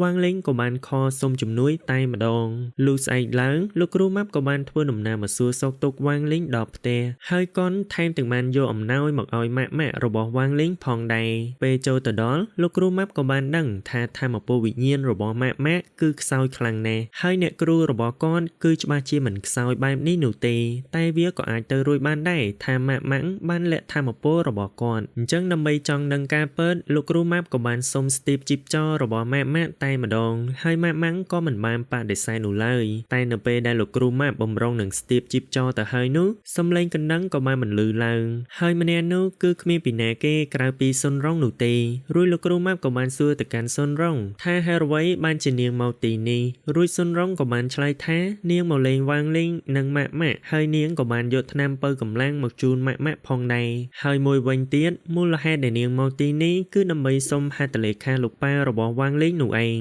ព្រោះនាងគឺជាហ្វេនផ្កាប់មុខរបស់គាត់រួចម៉ាក់ក៏បានប្រាប់ឲ្យសុនរងរងចាំបន្តិចសិនទៅព្រោះប៉ានៅពេលនេះកំពុងតែរវល់សរសេររឿងនៅក្នុងបន្ទប់ធ្វើការរបស់គាត់ក្រោយពីបានប្រាប់រួចហើយលោកគ្រូម៉ាប់ក៏ចង់បន្តស្ទីបជីបចររបស់ម៉ាក់ម្ដងទៀតតែមិនតាន់ទាំងបានស្ទីបផងក៏ស្រាប់តែមានភ្ញៀវមកម្នាក់ទៀតហើយលើកនេះគឺជាលោកតាសុនវិញម្ដងដោយគាត់បានយកផ្លែប៉េះអាយុ 6000 ឆ្នាំមកឲ្យម៉ាក់របស់វ៉ាងលីងហើយគាត់ក៏ចង់សុំហត្ថលេខាប៉ារបស់វ៉ាងលីងដូចគ្នារួចសុនរងក៏បានប្រាប់ទៅកាន់លោកតាថាប៉ារបស់វ៉ាងលីងនៅពេលនេះកំពុងតែរវល់សរសេររឿងរួចពួកគេក៏បានអង្គុយរងចាំជាមួយគ្នាតែម្ដងបន្ទាប់មកលោកគ្រូម៉ាប់ក៏ចង់បន្តស្ទីបជីបចររបស់ម៉ាក់តែក៏មានភ្ញៀវមកកាត់ចង្វាក់គាត់ទៀតហើយដោយសារតែខឹងខ្លាំងពេកលោកគ្រូម៉ាប់ក៏បានដើរទៅបើកទ្វារដោយខ្លួនឯងតែគាត់ក៏បានដូរទឹកមកនៅពេលដែលបានឃើញភ្ញៀវលើកនេះគឺជាលោកគ្រូយីជាមួយនឹងលោកតាសក់ស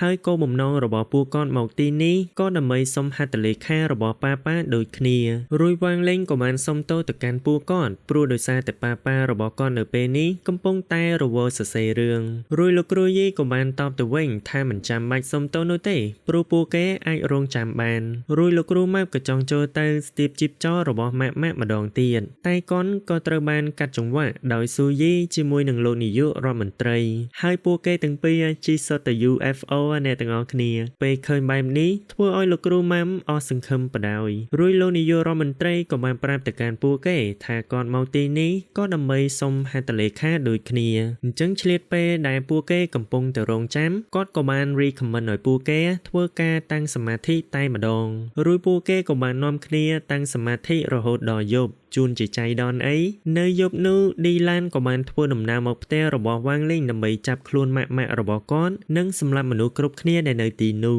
តែនៅពេលដែលគាត់បើកទ្វារភ្លាមក៏ស្រាប់តែបានឃើញមានសុទ្ធតែ Master ខ្លាំងឡើងពេញផ្ទះរួយគាត់ក៏បានបិទទ្វារវិញយ៉ាងលឿនហើយក៏បានគិតនៅក្នុងចិត្តថាតិចគាត់បើកទ្វារខុសទៅរួយនៅពេលដែលគាត់បើកទ្វារម្ដងទៀតក៏បានឃើញច្បាស់ផ្ទាល់ភ្នែកតែម្ដងរួយស៊ូយីក៏បានស្គាល់ឌីឡានថាជាដៃស្ដាំរបស់អធិរាជរួយពួកគេក៏បាននាំគ្នាដេញចាប់ខ្លួនគាត់បដ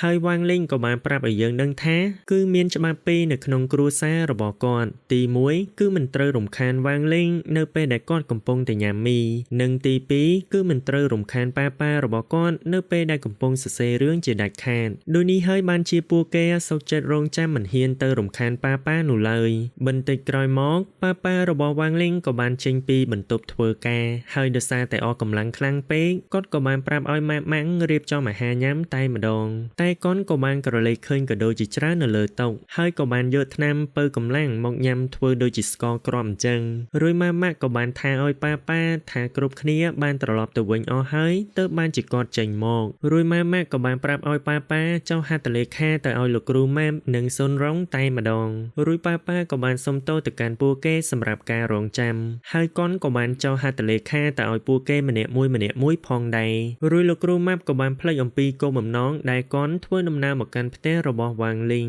តែវាមិនមែនជាបញ្ហានោះទេព្រោះយ៉ាងហោចណាស់គាត់ទទួលបានហត្ថលេខាយកទៅឲ្យស្នេហារបស់គាត់ដែរតើរួយកូនក៏បានត្រឡប់ទៅវិញទៅកាន់មកខាងឌីឡានណែបន្តិចនៅពេលដែលគាត់គិតថាក៏រត់គេចខ្លួនបានសម្រេចហើយនោះក៏ស្រាប់តែមានមនុស្សអាចកំបាំងម្នាក់បានចេញមកកាក់ផ្លូវគាត់ហើយក៏បានស្រូបយកថាមពលរបស់គាត់ចូលទៅក្នុងខ្លួនតែម្ដង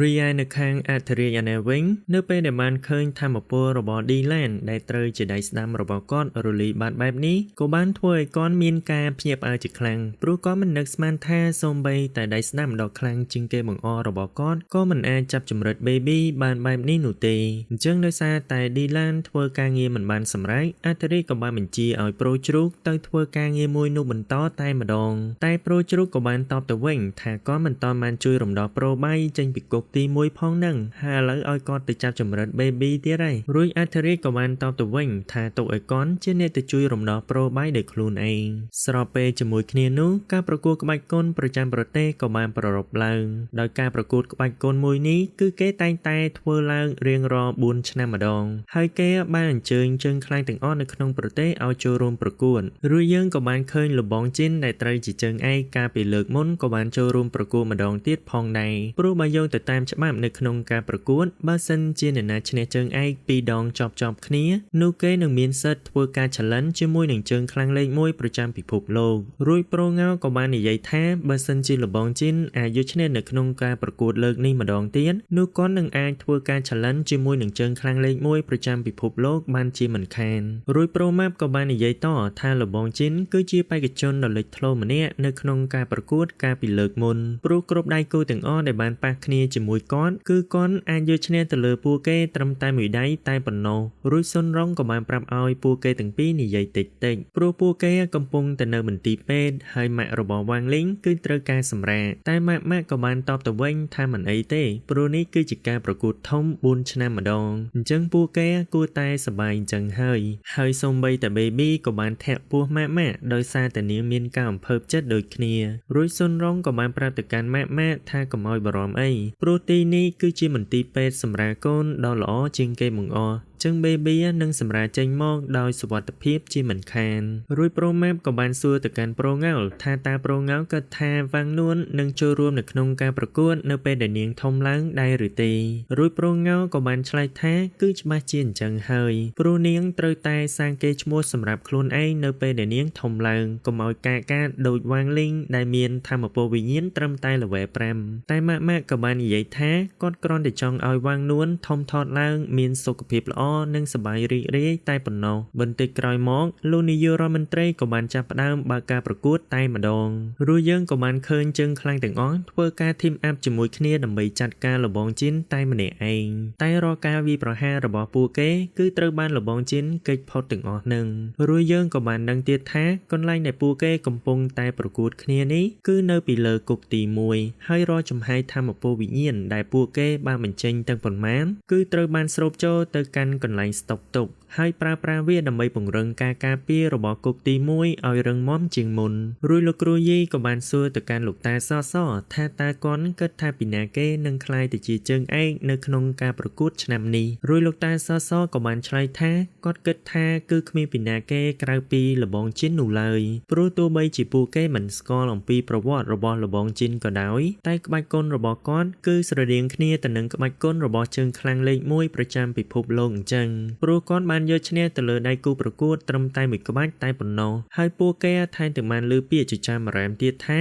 លបងជីនគឺជាកូនសិស្សរបស់ជើងខ្លាំងលេខ1ទៀតផងរួយប្រងងៅក៏បានសួរថាចឹងតើពីណាគេគឺជាជើងខ្លាំងលេខ1ទៅព្រោះគ្មានពីណាគេធ្លាប់បានឃើញគាត់ផងនឹងរួយប្រម៉ាប់ក៏បានតបថាពិតមែនហើយព្រោះកាលពីពេលនោះគាត់មិនបានចូលរួមប្រកួតដោយផ្ទាល់នោះទេគឺគាត់បានធ្វើការវាយប្រហារដៃគូប្រកួតពីចម្ងាយហើយក៏បានយកឈ្នះទៅលើពួកគេត្រឹមតែមួយក្បាច់តែប៉ុណ្ណោះតែលើកចុងក្រោយដែលជើងខ្លាំងលេខ1បានបង្ហាញខ្លួនគឺនៅក្នុងអំឡុងពេលធ្វើសង្គ្រាមជាមួយនឹងពួកបិសាចតែគ្មានពីណាគេបានឃើញមុខគាត់នោះទេព្រោះជើងខ្លាំងលេខ1មិនចង់បានភាពល្បីល្បាញនោះឡើយហើយគាត់ថែមទាំងបានលាក់អំពីអត្តសញ្ញាណរបស់ខ្លួនពីសាធារណៈទៀតផងរួយប្រងៅក៏បាននិយាយថាចឹងតើបានជាពួកគេផ្លាស់ប្ដូរច្បាប់នៅក្នុងការប្រកួតគឺតម្រូវឲ្យបេក្ខជនទាំងអស់ត្រូវតែបង្ហាញខ្លួននៅឯកន្លែងប្រកួតជាដាច់ខាតរួយប្រម៉ាប់ក៏បានតបថាចឹងបើសិនជាលបងជីនអាចយកឈ្នះនៅក្នុងការប្រកួតលើកនេះម្ដងទៀតនោះជើងខ្លាំងលេខ1ត្រូវតែបង្ហាញខ្លួនដើម្បីប្រឈមមុខជាមួយនឹងលបងជីនជាមិនខានតែចៃលីនក៏បាននិយាយកាត់ថាទោះបីជាជើងខ្លាំងលេខ1មិនបង្ហាញខ្លួនក៏មិនមានបញ្ហាដែរត្រូវអត់តែប្រម៉ាប់ក៏បានតបទៅវិញថាមិនអាចនោះទេព្រោះជើងខ្លាំងលេខ1គឺជាគំរូទៅដល់អ្នកហាត់វិជាគុណទាំងអស់ចឹងបើសិនជាគាត់មិនបង្ហាញខ្លួនទេនោះក្មេងៗចំនួនក្រោយនឹងលែងមានទឹកចិត្តនៅក្នុងការហាត់ក្បាច់គុណជាមិនខានហើយតាមពិតទៅជើងខ្លាំងលេខ1ម្នាក់នោះគឺគ្មានពីណាគេក្រៅពីវ៉ាងលីងនោះឡើយព្រោះនៅពេលដែលវ៉ាងលីងមានអាយុ9ឆ្នាំលោកប៉ារបស់គាត់ក៏បានបង្កើតយន្តដើម្បីសៀលធម៌ពលរបស់គាត់តែលោកប៉ាក៏បានបរាជ័យជាច្រើនលើកច្រើនសាររួចលោកប៉ាក៏បានប្រាប់ទៅកាន់វ៉ាងលីងថាកុំឲ្យពឹងផ្អែកតែទៅលើយន្តមួយមុខអីគឺគាត់ត្រូវតែរៀនអំពីរបៀបគ្រប់គ្រងធម៌ពលរបស់គាត់រួចលោកប៉ាក៏បានរីខមមិនឲ្យស្វែងរក Master ម្នាក់មកបង្រៀនវ៉ាងលីងតែម្ដងស្រាប់តែពេលនោះវ៉ាងលីងក៏បានក្រឡេកឃើញក្រដាសផ្សព្វផ្សាយការប្រកួតក្បាច់គុណរួចគាត់ក៏បានសម្រេចចិត្តចូលរួមនៅក្នុងការប្រកួតមួយនោះពីចម្ងាយដើម្បីស្វែងរក Master ដ៏ខ្លាំងម្នាក់ឲ្យមកបង្រៀនគាត់តែម្ដងក៏ប៉ុន្តែគ្រប់យ៉ាងគឺមិនដូចជាការគិតរបស់គាត់នោះទេព្រោះរាល់ Master ដែលបានចូលរួមទាំងប៉ុន្មានគឺគ្មាននរណាម្នាក់អាចរួចផុតពីបាតដៃរបស់វ៉ាងលីងនោះឡើយរួចវ៉ាងលីងក៏បានក្លាយទៅជាជើងខ្លាំងលេខ1នៅលើពិភពលោកត្រឹមតែអាយុ9ឆ្នាំតែប៉ុណ្ណោះត្រឡប់មកពេលបច្ចុប្បន្នវិញលបងជីនក៏បានយកឈ្នះទៅលើដៃគូប្រកួតទាំងប៉ុន្មានត្រឹមតែមួយដៃដូចគ្នាបន្តិចក្រោយមកលោកគ្រូខាងឡុងដែលត្រូវជាជើងខ្លាំងទី6ក៏បានចូលមកប្រយុទ្ធជាមួយនឹងលបងជីនវិញម្ដងតែមិនតាន់ទាំងបានដឹងអីផងគាត់ក៏បានដាំក្បាលចូលទៅក្នុងដីបាត់ទៅហើយសម្រាប់ដៃគូបន្ទាប់គឺជាលោកតាសក់ស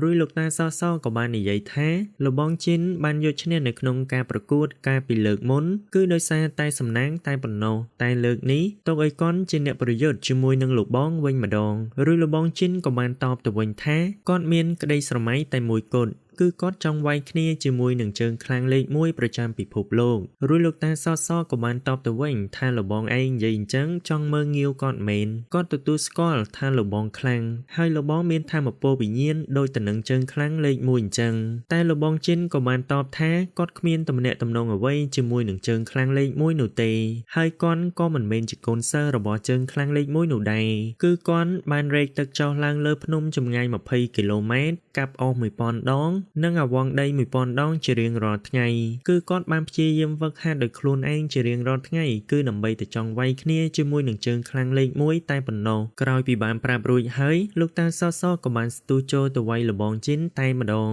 តែលបងជីនក៏បានប្រើប្រាស់ជួងមាសយកម្រងហើយទោះបីជាលោកតាសសព្យាយាមវាយខ្លាំងប៉ុណ្ណាក៏ដោយក៏គាត់មិនអាចបំបែកជួងមាសមួយនោះបានឡើយរួចលបងជីនក៏បាន counter ត្រឡប់ទៅវិញធ្វើឲ្យលោកតាសសប៉ើងឡើងដល់ណានៃហើយនៅពេលដែលអស់ជម្រើសបែបនេះលោកតាសសក៏បានបញ្ជាអាចផ្កាយដ៏ធំមួយធ្វើការវិប្រហារទៅលើលបងជីនតែម្ដងតែលបងជីនក៏អាចចាប់ច្របាច់អាចផ្កាយមួយនោះបានយ៉ាងងាយដែលធ្វើឲ្យលោកតាសសសឹងតែមិនជឿនោះឡើយរួចកនក៏បានស៊ីម្ដាយរបស់លបងជីនដាំជើងចូលទៅក្នុងដីម្នាក់ទៀតទៅបន្ទាប់មកយើងក៏បានដឹងអំពីប្រវត្តិរបស់លបងជីនបន្តិចគឺថាបន្ទាប់ពីគាត់បានយកឈ្នះនៅក្នុងការប្រកួតកាលពីលើកមុនគឺមាន hater ជាច្រើនបាននាំគ្នាជេរគាត់ព្រោះដោយសារតែគាត់បាន copy style របស់ជើងខ្លាំងលេខ1ដោយយកឈ្នះទៅលើគូប្រកួតត្រឹមតែមួយដៃតែប៉ុណ្ណោះហើយក៏មានអ្នកផ្សេងទៀតដែលភ្នាល់ចាញ់លុយក៏បាននាំគ្នាជេរគាត់ដូចគ្នាដោយនេះហើយបានជាលបងជីនចង់វាយគ្នាជាមួយនឹងជើងខ្លាំងលេខ1ដោយផ្ទាល់ដើម្បីលុបលាងឈ្មោះរបស់គាត់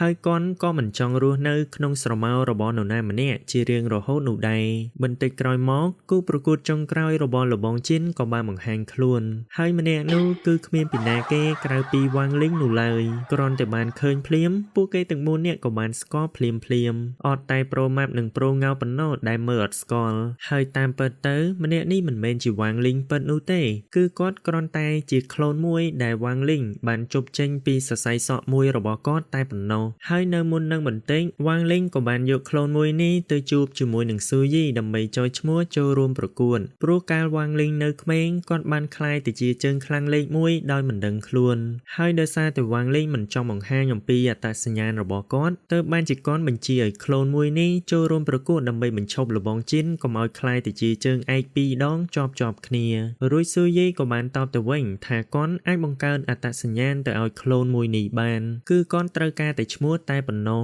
រួចវ៉ាងលីងក៏បានក្រឡេកមើលមីរបស់គាត់ហើយក៏បានដាក់ឈ្មោះទៅឲ្យក្លូនមួយនោះថាខុយមៀន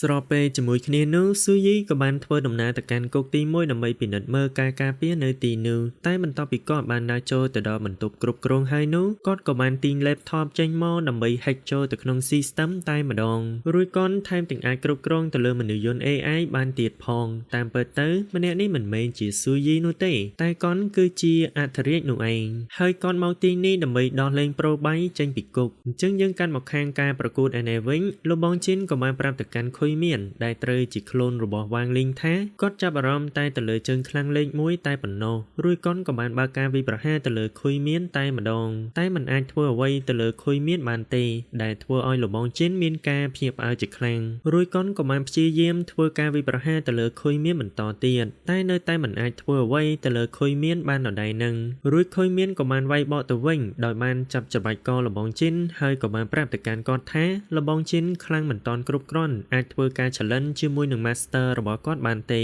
តែទោះបីជាបែបនេះក៏ដោយក៏លបងជីននៅតែមិនព្រមចោះចាញ់ងាយនោះឡើយរួចគាត់ក៏បានប្រើប្រាស់បាតដៃព្រះយូឡៃធ្វើការវិប្រហារទៅលើខុយមៀនតែម្ដងតែខុយមៀនក៏អាចធ្វើការ counter ត្រឹមតែចង្អុលដៃមួយតែប៉ុណ្ណោះហើយគ្រាន់តែចំហាយធម្មពលវិញ្ញាណនៅក្នុងការប្រកួតមួយនេះគឺអាចពង្រឹងការការពារគុកទី1បានរហូតដល់ទៅជាង600ឆ្នាំឯណោះរួចនៅពេលដែលបានឃើញខុយមៀនអាចធ្វើការ counter បានយ៉ាងងាយបែបនេះធ្វើឲ្យលបងជីនស្ទើរតែមិនជឿនោះឡើយរួចខុយមៀនក៏បានស្ទុះចូលទៅវាយលបងជីនវិញដោយបានម៉ាត់គាត់មកជង្គង់ឡើងក្អួតឈាមហ្មងហើយខុយមៀនក៏បាននិយាយទៀតថាលបងជីនខ្លាំងក្រាន់បើតែហេតុអ្វីបានជាគាត់មិនដែលឃើញលបងជីនចូលរួមនៅក្នុងសង្គ្រាមដែលបានកើតឡើងនៅក្នុងឋានមនុស្សសោះអញ្ចឹងរួចយើងក៏បានដឹងអំពីប្រវត្តិរបស់លបងជីនគឺថាមុនពេលដែលលោកគ្រូរបស់គាត់លាចាកចេញពីពិភពលោកមួយនេះគាត់ក៏បានប្រាប់ទៅកាន់លបងជីនថាលបងជីនបានព្យាយាមហ្វឹកហាត់ខ្លាំងជាងពីណាគេទាំងអស់តាំងតែពីគាត់នៅក្មេង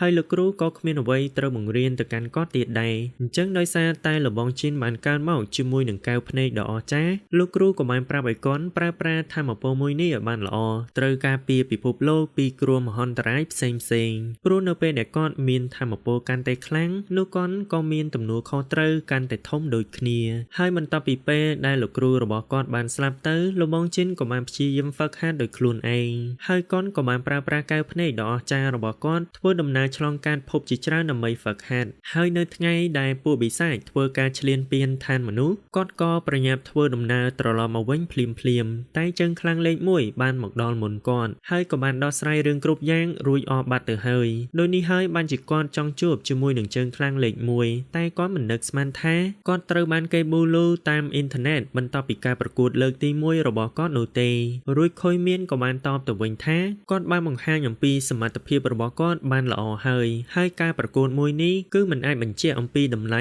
របស់គាត់បានទេតែលបងជិនក៏បាននិយាយថាមហិច្ឆតារបស់គាត់គឺចង់ជួយសង្គ្រោះជីវិតទាំងអស់ហើយក៏មិនចង់ឲ្យមនុស្សគ្រប់គ្នាយល់ច្រឡំជាដាច់ខាតហើយកូនក៏មិនចង់រស់នៅក្នុងស្រមោលរបស់ជើងខ្លាំងលេខ1នោះដែរក្រោយពីបានប្រាប់រួចហើយលបងជិនក៏បានស្ទុះចូលទៅប្រយុទ្ធម្ដងទៀតតែកូននៅតែមិនមែនជាដៃគូរបស់ខុយមានដដែលនឹងកាន់មកខាងម៉ាក់ឯនេះវិញគាត់ក៏ដល់ពេលត្រូវសម្រាលកូនដូចគ្នាហើយខណៈពេលដែលពួកគេកំពុងតែរងចាំនៅខាងក្រៅវ៉ាងលីងក៏បានចាប់អារម្មណ៍ថាមានរឿងអ្វីមួយកើតឡើងរួយកូនក៏បានទៅកាន់ទីនោះហើយក៏បានយល់លេសថាគាត់សុំទៅបន្ទប់ទឹកមួយផ្លេតរីឯនៅខាងការប្រយុទ្ធឯនេះវិញបន្ទាប់ពីខុយមានបានយកឈ្នះទៅលើលបងជិនហើយនោះក៏ស្រាប់តែមានដ្រូនមួយបានហោះមកប្រាប់លោកនាយករដ្ឋមន្ត្រីថាមានមនុស្សម្នាក់កំពុងតែឈ្លានពានគុកទី1រួចលោកនាយកក៏បានសួរថាតើពីណាគេថ្លើមធំហ៊ានធ្វើរឿងមួយនេះរួចកូនចៅក៏បានតបទៅវិញថាម្នាក់នោះគឺជាស៊ូយីរួចក៏បានធ្វើឲ្យស៊ូយី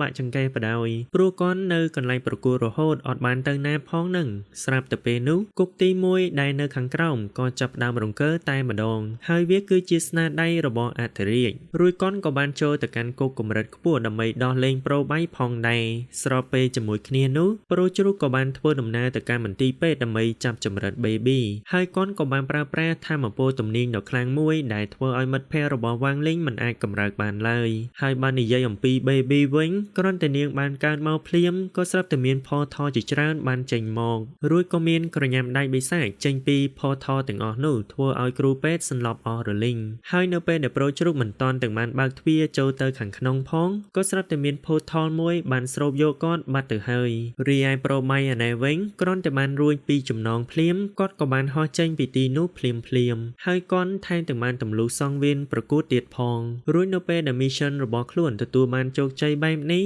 ធ្វើឲ្យអធិរាជមានការសប្បាយចិត្តជាខ្លាំងស្រាប់តែពេលនោះគាត់ក៏បានឮសំឡេងក្មេងយំរួចវ៉ាងលីងក៏បានដើរចូលទៅប្រាប់អធិរាជថាវាគឺជាសំឡេងប្អូនស្រីរបស់គាត់រួចវ៉ាងលីងក៏បានសួរទៅកាន់អធិរាជថាតើអធិរាជគឺជាមនុស្សម្នាក់ដែលចង់ចាប់ចម្រិតប្អូនស្រីរបស់គាត់មែនដែរឬទេរួចក៏បានធ្វើឲ្យអធិរាជចាប់ផ្ដើមភ័យខ្លួនបដ យហើយគាត់ក៏បានសួរទៅកាន់វ៉ាងលីងវិញថាតើគាត់គឺជាពីណាគេរួចវ៉ាងលីងក៏បានណែនាំខ្លួនថាគាត់គឺជាកូនសិស្សនៅសាលាទី60រួចនៅពេលដែលបានដឹងថាក្មេងមិនទាន់រៀនចប់ហ៊ានមកគំរាមគាត់បែបនេះធ្វើឲ្យអធិរាជខឹងខ្លាំងមែនទែនរួចគាត់ក៏ចង់ស្ទុះចូលទៅសម្លាប់វ៉ាងលីងចោលតែម្ដងតែគាត់ក៏បានស៊ីម្ដាយរបស់វ៉ាងលីងឡើងប៉ើងធ្លុះទៅដល់ខាងលើរីឯលបងជាណែវិញគឺគាត់នៅតែចង់វាយគ្នាជាមួយនឹងខុយមានបន្តទៀតហើយនៅពេលដែលបានឃើញគាត់ចង់បង្ហាញអំពីសមត្ថភាពរបស់ខ្លួនខ្លាំងបែបនេះខុយមានក៏បានផ្ដល់ឱកាសមួយទៅកាន់គាត់គឺឲ្យគាត់ចូលទៅប្រយុទ្ធជាមួយនឹងអធិរាជដើម្បីការពារពិភពលោកហើយស្ដារកេរ្តិ៍ឈ្មោះរបស់គាត់ឡើងវិញរួចលបងជិនក៏អាចយកឈ្នះទៅលើអធិរាជបានយ៉ាងងាយបន្ទាប់មកពួកគេក៏បានសម្រេចចិត្តផ្អាកការប្រកួតដោយសារតែមានឧបទ្ទវហេតុកើតឡើងភ្លាមហើយលបងជិនក៏បានស្ដារកេរ្តិ៍ឈ្មោះរបស់គាត់ឡើងវិញដោយបានចាប់ខ្លួនអធិរាជផងដែររីឯវ៉ាងនួនណែវិញនាងក៏មានសុវត្ថិភាពដូចគ្នាហើយនាងក៏ទទួលបានកាដូជាច្រើនពីបងទៀតផងកាន់មកខាងប្រូងោលណែវិញដោយសារតែនៅពេលនេះគាត់ធំពេញវ័យអញ្ចឹងវាគឺដល់ពេលដែលលោកប៉ារបស់គាត់ត្រូវផ្ទេរតំណែងដៅធំមាសប្រចាំគ្រួសារទៅកាន់គាត់ហើយតែអ្វីដែលគួរឲ្យសែននោះគឺប្រូងោលលើកដៅធំមិនរួចនោះទេអញ្ចឹងមានន័យថាបុព្វបុរសរបស់ពួកគេមិនទាន់ទទួលស្គាល់ប្រូងោលនោះឡើយរួចលោកប៉ាក៏បាននិយាយថាមនុស្សកំសាកគ្មានភាពក្លាហានដោយប្រូងោលគឺមិនអាចទ្រាំទ្របន្ទុកដ៏ធ្ងន់នៃអនាគតគ្រួសារមួយនេះបានទេរួចគាត់ក៏បានសម្រេចចិត្តបណ្ដេញប្រូងោលចេញពី ផ្ទះតែម្ដងហើយខណៈពេលដែលប្រូងោលកំពុងតែដើរចាកចេញពីទីនោះក៏ស្រាប់តែមានក្រដាសមួយបានហោះមកបុកមុខគាត់ហើយវាគឺជាខិត្តប័ណ្ណផ្សព្វផ្សាយរបស់បក្សសាច់ដុំរបស់លោកគ្រូខាងឡុងរួចនៅពេលដែលបានឃើញខិត្តប័ណ្ណមួយនោះមានបង្រៀនទៅលើផ្នែកបង្កើនកម្លាំងបែបនេះប្រូងោលក៏បានសម្រេចចិត្តទៅហ្វឹកហាត់នៅទីនោះតែម្ដងរីឯនៅផ្ទះរបស់វ៉ាងលីងឯណែវិញដោយសារតែវ៉ាងនួនមិនទាន់ចេះគ្រប់គ្រងថាមពលរបស់នាងក៏បានធ្វើឲ្យរបស់របរជាច្រើនហោះឡើងពេញផ្ទះធ្វើឲ្យម៉ាក់ប៉ាឡើងចង់កញ្ញាញ់ខួរដែរហ្នឹងណារួចវ៉ាងលីងក៏បានយកកូកូឲ្យអូនម៉ឹមហើយក៏បានធ្វើឲ្យវ៉ាងនួនឈប់រពើទៀតទៅចឹងនៅពេលដែលបានឃើញវ៉ាងលីងពូកែបែបនេះប៉ាក៏ចង់ឲ្យវ៉ាងលីងជួយបង្រៀនប្អូនស្រីឲ្យចេះគ្រប់គ្រងថាមពលរបស់នាងតែវ៉ាងលីងក៏បានតបទៅវិញថាគាត់មិនទាន់ចេះគ្រប់គ្រងថាមពលខ្លួនឯងផងហ្នឹងស្រាប់តែពេលនោះខិត្តប័ណ្ណផ្សព្វផ្សាយរបស់បក្សសាច់ដុំក៏បានហោះចូលមកខាងក្នុងរួចនៅពេលដែលបានឃើញវាមានបង្រៀនតាក់ទងទៅនឹងផ្នែកគ្រប់គ្រងថាមពលបែបនេះវ៉ាងលីងក៏បានសម្រេចចិត្តនាំវ៉ាងនួនទៅចុះឈ្មោះចូលរៀនតែម្ដងពេលទៅដល់ពួកគេក៏បានជួបជាមួយនឹងខ្ទើយសាច់ដុំរួចវ៉ាងលីងក៏បានប្រាប់ថាគាត់ចង់ចុះឈ្មោះឲ្យប្អូនស្រីរបស់គាត់រួចក៏បានធ្វើឲ្យខ្ទើយសាច់ដុំបាក់ចង្កេះបដ យស្រាប់តែពេលនោះសុនរងក៏បានក្រឡេកឃើញពួកគេហើយដោយសារតែនាងគឺជាភ្ញៀវ VIP នៅទីនេះអញ្ចឹងតាមច្បាប់គឺនាងអាចនាំមនុស្ស2នាក់មករៀនហ្វ្រីរួចនាងក៏បានសម្រេចចិត្តចុះឈ្មោះឲ្យវ៉ាងលីងនិងវ៉ាងនួនតែម្ដងបន្តិចក្រោយមកពួកគេក៏បានក្រឡេកឃើញប្រូងោលកំពុងតែតាមអង្វរលោកគ្រូខាងឡុងដើម្បីសុំធ្វើជាកូនសិស្សរបស់គាត់តែលោកគ្រូខាងឡុងមិនចង់ទទួលប្រូងោលធ្វើជាកូនសិស្សនោះទេព្រោះដោយសារតែគាត់កាកខ្លាំងពេកហើយមួយវិញទៀតប្រូងោលថែមទាំងបាននិយាយបំបាក់មុខគាត់នៅចំពោះមនុស្សគ្រប់គ្នាថាទោះបីជាលោកគ្រូខាងឡុងបានដេកស្អាតភ្លាមៗនៅក្រោមថ្វីដៃលបងជៀនក៏ដោយក៏លោកគ្រូខាងឡុងនៅតែជាអាយដលរបស់គាត់ដដែលនឹងហើយដោយសារតែមិនអាចទទួលយកការមើលងាយមួយនេះបានលោកគ្រូខាងឡុងក៏បានប្រាប់ទៅកាន់ប្រូងោលថាបើសិនជាគាត់ចង់ធ្វើជាកូនសិស្សរបស់ខ្លួនលុះត្រាតែគាត់មានការ VIP ជាមុនសិនហើយវាមានតម្លៃរហូតដល់ទៅ1 លានឯណោះរួចក៏បានធ្វើឲ្យប្រូងោលមានការភ្ញាក់ផ្អើលជាខ្លាំងតែសុនរងនៅទីនោះក៏បានជួយនិយាយគាត់ថាប្រូងោលគឺជាមិត្តភក្តិរបស់នាងរួចក៏បានសុំឲ្យលោកគ្រូខាងឡុងលើកលែងឲ្យគាត់មួយទៅហើយដោយសារតែយល់ដល់សុនរងលោកគ្រូខាងឡុងក៏បានផ្ដល់ឱកាសមួយទៅឲ្យប្រូងោលចឹងបើសិនជាប្រូងោលអាចឆ្លងផុតការធ្វើតេស្ត3យ៉ាងនោះគាត់នឹងយកព្រមទទួលយកប្រូងោលធ្វើជាកូនសិស្សរបស់គាត់ផ្ទាល់ហើយដោយសារតែមុននឹងប្រូងោលបានធ្វើឲ្យគាត់បាក់មុខចឹងគាត់ក៏ចង់សងសឹកប្រូងោលវិញតែម្ដងដោយការធ្វើតេស្តទី1គឺជាការវាយបាវខ្សាច់រួចលោកគ្រូខាងឡុងក៏បានឧទាហរណ៍ឲ្យពួកគេមើលដោយគាត់វាយតែបន្តិចសោះក៏បានធ្វើឲ្យបាវខ្សាច់មួយនោះផ្ទុះបែកខ្ទេចខ្ទីអស់រលីងរួចគាត់ក៏បានប្រាប់ឲ្យប្រូងោលវាយបាវខ្សាច់មួយនោះហើយបើសិនជាគាត់អាចធ្វើឲ្យបាវខ្សាច់មួយនោះរង្គើតែបន្តិចនោះគាត់នឹងឆ្លងផុតការធ្វើតេស្តលើកទី1រួចលោកគ្រូខាងឡុងក៏បានប្រាប់ឲ្យយើងដឹងថាបាវខ្សាច់ទាំងអស់នេះគឺត្រូវបានបំពេញដោយខ្សាច់ដែកខ្មៅបុរាណហើយអ្នកដែលមានល្វែទាបគឺមិនអាចធ្វើឲ្យវារង្គើបានទេរួចនៅពេលដែលប្រូងោលចូលទៅវាយបាវខ្សាច់មួយនោះក៏បានធ្វើឲ្យបាក់ឆ្អឹងដៃរបស់គាត់តែម្ដងរួចក៏បានធ្វើឲ្យលោកគ្រូខាងឡុងក្រវីក្បាលបដ យរួចពួកគេក៏បានបន្តទៅកាន់ការធ្វើតេស្តលើកទី2ស្រាប់តែខណៈពេលនោះវ៉ាងនួនក៏បានវាយបាវខ្សាច់មួយដៃរួចក៏បានធ្វើឲ្យវាហោះប៉ើងធ្លុះចេញតាមជញ្ជាំងតែម្ដងគ្រាន់តែបានឃើញភ្លាមវ៉ាងលីងក៏បានប្រើប្រាស់ speed របស់ The Flash រួចក៏បានហោះទៅយកបាវខ្សាច់មួយនោះត្រឡប់មកដាក់កន្លែងដើមវិញហើយក៏បានជួសជុលជញ្ជាំងឲ្យស្អាតដូចដើមផងដែរលុះនៅពេលដែលលោកគ្រូខាងឡុងនិងអ្នកផ្សេងទៀតក្រឡេកមើលពួកគេមិនបានឃើញមានអ្វីទេធ្វើឲ្យវ៉ាងលីងនិងសុនរងធូរទ្រង់បន្តិចរីឯការធ្វើតេស្តលើកទី2វិញលោកគ្រូខាងឡុងក៏បានប្រាប់ឲ្យសុនរងជាអ្នកឧទាហរណ៍ឲ្យមើលវិញម្ដងរួចក៏បានឲ្យនាងទាញដុំដែកតែ2ដុំប៉ុណ្ណោះដោយនៅក្នុងមួយដុំគឺមានទម្ងន់50 តោនរួចសុនរងក៏អាចទាញវាបានយ៉ាងងាយតែនៅពេលដែលប្រូងោលទាញវិញខ្ទើយសាច់ដុំក៏បានលួចដូរកន្លឹះដាក់ទៅខាងក្រោមគេបង្អស់រួចក៏បានធ្វើឲ្យប្រូងោលទាញគ្មានរង្គើសូម្បីតែបន្តិចហើយដោយសារតែគាត់ខំប្រឹងខ្លាំងពេកក៏បានធ្វើឲ្យគាត់ហូរឈាមចេញតាមច្រមុះសន្លប់បាត់ទៅពេលឃើញបែបនេះខ្ទើយសាច់ដុំក៏បានប្រើប្រាស់វិធីសង្គ្រោះបឋមរួចក៏បានចាប់បឺតមាត់ប្រូងោលអស់ស៊ីននៅពេលនោះតែម្ដងហើយនៅពេលដែលគ្រប់គ្នារវល់តែមើលប្រូងោលវ៉ាងនួនក៏បានលោតទៅទាញដុំដែកទាំងអស់នោះ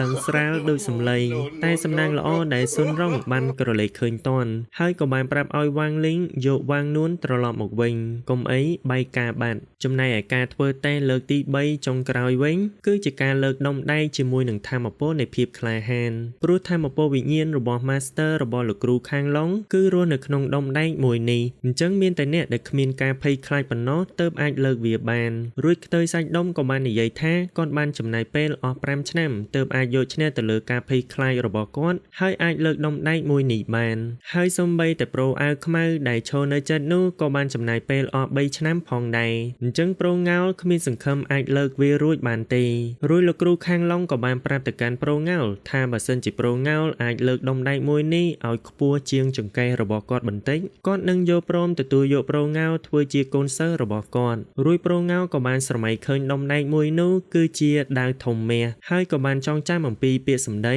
ដែលលោកប៉ាបានស្ដីបន្ទោសមកកាន់គាត់ដែលធ្វើឲ្យគាត់មានការភ័យខ្លាចជាខ្លាំងពេលឃើញបែបនេះវ៉ាងនួនក៏បានចូលទៅប៉ាស្មាគាត់ហើយវ៉ាងលីងនិងសុនរងក៏បាននិយាយលើកទឹកចិត្តទៅកាន់គាត់ដូចគ្នារួចក៏បានធ្វើឲ្យប្រូងោលមានកម្លាំងចិត្តឡើងវិញហើយគាត់ក៏បានដើរចូលទៅលើកដុំដែកមួយនោះឲ្យផុតពីដីបន្តិចផងដែររួចវ៉ាងនួនក៏បានចូលទៅជួយគាត់ទៀតដោយនាងបានលើកដុំដែកនៅជិតនោះព្រមទាំងបានផ្ទេរថាមពលទៅឲ្យប្រូងោលដែលអាចឲ្យគាត់លើកដុំដែកមួយនោះបានយ៉ាងងាយតែអ្វីដែលធ្វើឲ្យសុនរងមិននឹកស្មានដល់នោះគឺវ៉ាងនួនមិនបានលើកតែដុំដែកនោះទេគឺនាងបានលើកទាំងអាគារទាំងមូលហោះឡើងទៅខាងលើអ្នកទាំងអស់គ្នាពេលដែលបានដឹងរឿងនេះភ្លាមវ៉ាងលីងក៏បានហោះចេញទៅខាងក្រៅរួចក៏បានជន់ទម្លាក់អាគារមួយនោះចុះទៅកន្លែងដើមវិញទៅបន្ទាប់មកលោកគ្រូខាងឡុងក៏បានយកព្រមទទួលប្រូងោលធ្វើជាកូនសិស្សរបស់គាត់តែម្ដងហើយនៅក្នុងយប់នោះខណៈពេលដែលលោកគ្រូខាងឡុងកំពុងតែអង្គុយជូតដុំដែកក៏ស្រាប់តែប្រូបៃបានធ្វើដំណើរមករកគាត់រួចក៏បានចាក់គាត់មួយឆាតធ្វើឲ្យលោកគ្រូខាងឡុងក្លាយទៅជាតុក្កតាគុជដូចនៅក្នុងរឿងកុងហ្វូផែនដាវគ្គ3រីឯប្រូងោលឯណែវិញក៏បានអួតប្រាប់ទៅកាន់លោកប៉ារបស់គាត់ថាគាត់បានក្លាយទៅជាកូនសិស្សរបស់លោកគ្រូខាងឡុងក៏ប៉ុន្តែនៅពេលដែលគាត់ដើរទៅលើកដាវធំមាសគាត់នៅតែលើកវាមិនរួចដដែលនឹងហើយថែមទាំងបានធ្វើឲ្យបាក់ឆ្អឹងខ្នងរបស់គាត់ទៀតផង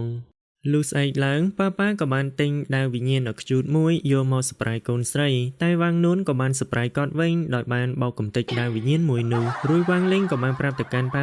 ថាដាវវិញ្ញាណធម្មតាគឺមិនអាចទប់ទល់ជាមួយនឹងធម៌ពលវិញ្ញាណដ៏អស្ចារ្យរបស់វ៉ាងនួនបានទេអញ្ចឹងទូឲ្យគាត់ជាអ្នកចាត់ការរឿងមួយនេះកាត់មកខាងគុកទី1អានេះបន្តិចខណៈពេលដែលអ្នកយាមកំពុងទៅនាំប្រូចិនយកមកដាក់គុករបស់គាត់ក៏ស្រាប់តែប្រូបៃបានបង្ហាញខ្លួនរួចក៏បានសម្លាប់អ្នកយាមទាំងពីរអ្នកនោះចោលទៅហើយមូលហេតុដែលប្រូបៃមកទីនេះគឺមិនមែនដើម្បីជួយរំដោះប្រូចិននោះទេព្រោះប្រូចិនគ្មានប្រយោជន៍អ្វីសម្រាប់គាត់ឡើយគឺគាត់គ្រាន់តែចង់ដឹងថាតើដាវបិសាចនៅទីណាតែប៉ុណ្ណោះព្រោះប្រូចិនគឺជាកូនសិស្សរបស់លោកគ្រូហ្វានរុយចឹងគាត់ច្បាស់ជាដឹងថាដាវបិសាចនៅទីណាជាមិនខានតែប្រូចិនមិនប្រាប់ទៅកាន់ប្រូបៃនោះទេលុះត្រាណាតែប្រូបៃយកព្រមធ្វើកិច្ចព្រមព្រៀងជាមួយគាត់តែប្រូបៃមិនត្រូវការឡើយរួចគាត់ក៏បានចាក់ប្រូចិនមួយឆាតហើយក៏បានធ្វើឲ្យប្រូចិនក្លាយទៅជាតុក្កតាគុជរួចគាត់ក៏បានបញ្ជាឲ្យប្រូចិននាំផ្លូវគាត់ទៅកាន់កន្លែងលាក់ដាវបិសាចតែម្ដងបែរមកខាងវ៉ាងលីងអាណែវិញគាត់ជាមួយនឹងបិសាចគីងកែបក៏បាននាំគ្នាទៅរកបងស្រីដាវវិញ្ញាណដើម្បីស្វែងរកដាវវិញ្ញាណមួយយកទៅឲ្យប្អូនស្រីរបស់គាត់រួចបងស្រីដាវវិញ្ញាណក៏បានប្រាប់ទៅកាន់គាត់ថាដើម្បីស្វែងរកដាវវិញ្ញាណមួយដែលស័ក្តិសមជាមួយនឹងប្អូនស្រីរបស់គាត់តតែពួកគេទៅរកវានៅឯអាណាចក្រដាវវិញ្ញាណហើយច្រកចូលទៅកាន់អាណាចក្រមួយនោះគឺនៅទីនេះហើយក៏ប៉ុន្តែច្រកចូលបើកតែម្ដងគត់រៀងរាល់2000ឆ្នាំម្ដងហើយតម្រាំតែដល់ពេលវាបើកម្ដងទៀតគឺនៅសល់1000ឆ្នាំទៀតឯណោះតែវ៉ាងលីងមិនចង់រងចាំនោះទេរួយកនក៏បានបញ្ចេញដាវវិញ្ញាណចាស់ទុំជាមួយនឹងស្រោមដាវហើយក៏បានផ្គុំវាបញ្ចូលគ្នាបង្កើតបានជាជីងបៃរួចនៅពេលដែលបានឃើញថាមពលរបស់ជីងបៃសាហាវខ្លាំងបែបនេះធ្វើឲ្យបងស្រីដាវវិញ្ញាណជាមួយនឹងបិសាចគីងកែបមានការភ្ញាក់ផ្អើលជាខ្លាំងរួចវ៉ាងលីងក៏បានប្រាប់ឲ្យជីងបៃបើកច្រកផ្លូវចូលទៅកាន់អាណាចក្រដាវវិញ្ញាណតែម្ដងហើយវាគឺជាលើកទី1ហើយដែលបងស្រីដាវវិញ្ញាណឃើញការបង្ខំបើកច្រកទ្វារឆៅបែបនេះស្របពេលជាមួយគ្នានោះប្រូចិនក៏បាននាំប្រូបៃមកកាន់កន្លែងជ្រោះដែលគាត់បានរុញទម្លាក់លោកគ្រូរបស់ខ្លួនចុះទៅខាងក្រោមហើយជ្រោះមួយនេះឯងគឺជាកន្លែងសៀលដាវបិសាចរួចប្រូចិនក៏បានបើកសៀលមួយនោះដើម្បីបញ្ចេញដាវបិសាចតែម្ដងរួចប្រូបៃក៏បានបញ្ជាកូនចៅឲ្យចូលទៅបង្ក្រាបដាវបិសាច ចមួយនោះដើម្បីឲ្យវាចោចធ្វើជាកូនចៅរបស់គាត់លុះក្រោយពីបានវាយគ្នាបានមួយសន្ទុះនៅទីបំផុតប្រូបៃក៏អាចគ្រប់គ្រងទៅលើដាវបិសាចមួយនោះបានសម្រេចបែរមកខាងវាងលីងឯណែវិញនៅពេលដែលពួកគេចូលទៅក្នុងអាណាចក្រដាវវិញ្ញាណគឺមិនបានឃើញវិញ្ញាណដាវសូម្បីតែមួយនោះឡើយរួចក៏បានធ្វើឲ្យបងស្រីដាវវិញ្ញាណមានការសង្ស័យជាខ្លាំងព្រោះនៅពេលដែលនាងចូលមកកាន់ទីនេះកាលពីលើកមុនគឺមានវិញ្ញាណដាវតូចៗច្រើនណាស់ស្រាប់តែពេលនោះក៏មានដុំភ្លើងដ៏ធំមួយបានហោះសំដៅមកកាន់កន្លែងរបស់ពួកគេតែចេញបៃបានវាយវាមួយដៃឲ្យប៉ើងទៅវិញបានយ៉ាងងាយហើយអ្នកដែលបានធ្វើការវាយប្រហារទៅកាន់ពួកគេគឺគ្មានអ្នកណាក្រៅពីវិញ្ញាណដាវបិសាចនោះឡើយ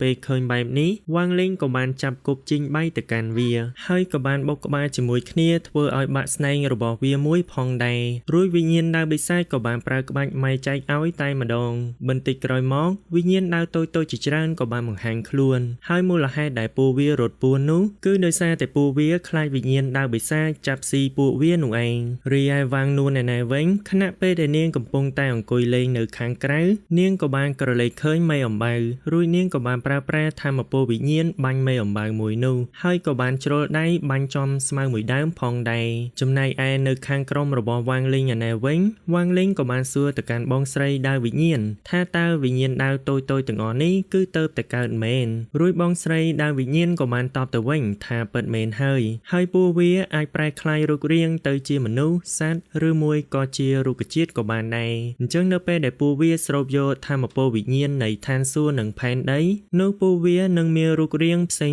ពីគ្នារួចវ៉ាងលីងក៏ចង់ជ្រើសរើសយកមួយក្នុងចំណោមពួកវាទៅឲ្យប្អូនស្រីរបស់គាត់តែគាត់មិនដឹងថាត្រូវជ្រើសរើសយកមួយណានោះទេស្រាប់តែពេលនោះវិញ្ញាណដាវបិសាចក៏បានត្រឡប់មកវិញតែវ៉ាងលីងក៏បានប្រាប់ទៅកាន់ក្មេងៗថាកុំឲ្យខ្លាចអីរួចគាត់ក៏បានប្រើប្រាស់ធម្មពលវិញ្ញាណការពារពួកវាហើយក៏បានបញ្ជាឲ្យពួកវាធ្វើការវាយប្រហារទៅលើវិញ្ញាណដាវបិសាចតែម្ដងតែនៅក្នុងចំណោមក្មេងៗទាំងអស់នោះគឺមានមួយដែលមានលក្ខណៈខុសប្លែកពីគេគឺវាបានពន្លូតដៃយ៉ាងវែងទៅទប់ជាមួយនឹងដុំម៉រួចក៏បានហោះយ៉ាងលឿនទៅបុកជាមួយនឹងវិញ្ញាណដាវបិសាច2ដងធ្វើឲ្យវាបាក់ស្នែងអស់មួយទៀតផងដែរពេលឃើញបែបនេះវ៉ាងលីងក៏បានសម្រេចចិត្តជ្រើសរើសយកវិញ្ញាណដាវមួយនោះតែម្ដងកាន់មកខាងវ៉ាងនួនណែបន្តិចនាងក៏បានចាប់អារម្មណ៍ទៅលើស្មៅដែលនាងបានបាញ់ចំមុននឹងរួចប្រូបៃក៏បានធ្វើដំណើរមកកាន់ទីនោះដើម្បីចាប់ចម្រិតនាងយកទៅជាមួយហើយគាត់ថែមទាំងបានកហៅវិញ្ញាណដាវបិសាចឲ្យមកកន្លែងរបស់គាត់ទៀតផងគ្រាន់តែបានលើភ្លាមវិញ្ញាណដាវបិសាចក៏បានធ្វើដំណើរទៅកាន់ទីនោះបានទៅតែនៅពេលដែលវាបង្ហាញខ្លួនគឺឃើញរោមបងឡើងពេញក្បាលធ្វើឲ្យប្រូបៃឡើងបាក់ចង្កេះបដ យព្រោះគាត់មិននឹកស្មានថាវាមានរូបរាងបែបនេះនោះទេរួចវ៉ាងលេងក៏បានសួរទៅកាន់វិញ្ញាណដាវតូចមួយនោះថាតើវាចង់ក្លាយទៅជាវិញ្ញាណដាវប្អូនស្រីរបស់គាត់ដែរឬទេរួចវាក៏បានយកព្រមភ្លាមហើយនៅពេលដែលបិសាចគីងកែបចង់មើលងាវសមត្ថភាពរបស់វាក៏បានម៉ាត់បិសាចគីងកែបមួយដៃឲ្យប៉ើងទៅរួចនៅពេលដែលវ៉ាងលេងសួរចង់ដឹងឈ្មោះរបស់វាក៏ស្រាប់តែរាងកាយរបស់វាបានបញ្ចេញពន្លឺឡើងដែលមានន័យថាគឺមាននរណាម្នាក់កំពុងតែកោះហៅវាហើយម្នាក់នោះគឺជាប្អូនស្រីរបស់វ៉ាងលេងសោះរួចប្រូបៃក៏បានបញ្ជាឲ្យវិញ្ញាណដាវបិសាចធ្វើការបំផ្លាញផ្ទះរបស់វ៉ាងលេងតែម្ដងតែវ៉ាងនួនក៏បានបញ្ជាដាវស្មៅវិញ្ញាណធ្វើការ counter ត្រឡប់ទៅវិញហើយគ្រាន់តែបានក្រឡេកឃើញវិញ្ញាណដាវស្មៅភ្លាមធ្វើឲ្យវិញ្ញាណដាវបិសាចភ័យខ្លួនបដ យព្រោះវាទៅតែបាក់ស្នែងមុននឹងរួចវិញ្ញាណដាវស្មៅក៏បានប្រើប្រាស់ក្បាច់ចាស់ហើយក៏បានហោះទៅបុកការវាយប្រហារមួយនោះព្រមទាំងវិញ្ញាណដាវបិសាចឲ្យចិត្តរយតែម្ដងហើយដោយសារតែមិនអាចធ្វើអ្វីទៅលើវ៉ាងនួនបានប្រូបៃក៏បានសម្រេចចិត្តដកថយតែកនក៏បានសន្យាថានឹងត្រឡប់មកវិញម្ដងទៀតលុះបន្ទាប់ពីវ៉ាងលេងបានធ្វើដំណើរត្រឡប់មកដល់ផ្ទះវិញទើបគាត់បានដឹងថាវ៉ាងនួនគឺជាអ្នកដែលបានកោះហៅវិញ្ញាណដាវមួយនោះសោះហើយកនក៏បានក្រឡេកឃើញក្បាលរបស់វិញ្ញាណដាវបិសាចក៏នៅទីនោះដូចគ្នា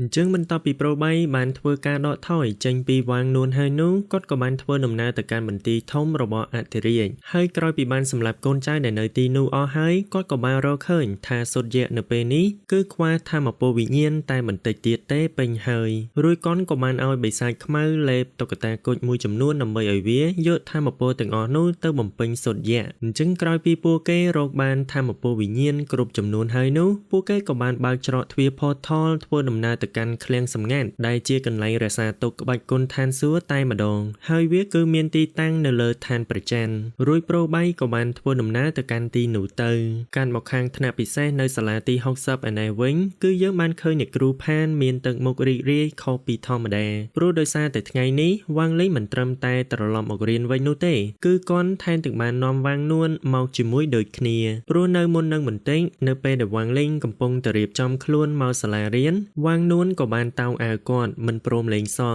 ព្រោះនាងចង់ទៅសាលារៀនជាមួយគាត់ដែរហើយដោយសារតែអស់ជំរឿបែបនេះវ៉ាងលីងក៏បាននាំនាងទៅជាមួយទៅលុះនៅពេលដែលពួកគេទៅដល់សាលារៀនវ៉ាងលីងក៏បានប្រាប់អំពីស្ថានភាពទៅកាន់លោកគ្រូអ្នកគ្រូហើយក៏បានសុំការអនុញ្ញាតពីពួកគាត់ដើម្បីឲ្យវ៉ាងនួនអង្គុយនៅក្នុងថ្នាក់រៀនជាមួយវ៉ាងលីងដែរតែអ្នកគ្រូផានក៏បានបដិសេធភ្លាម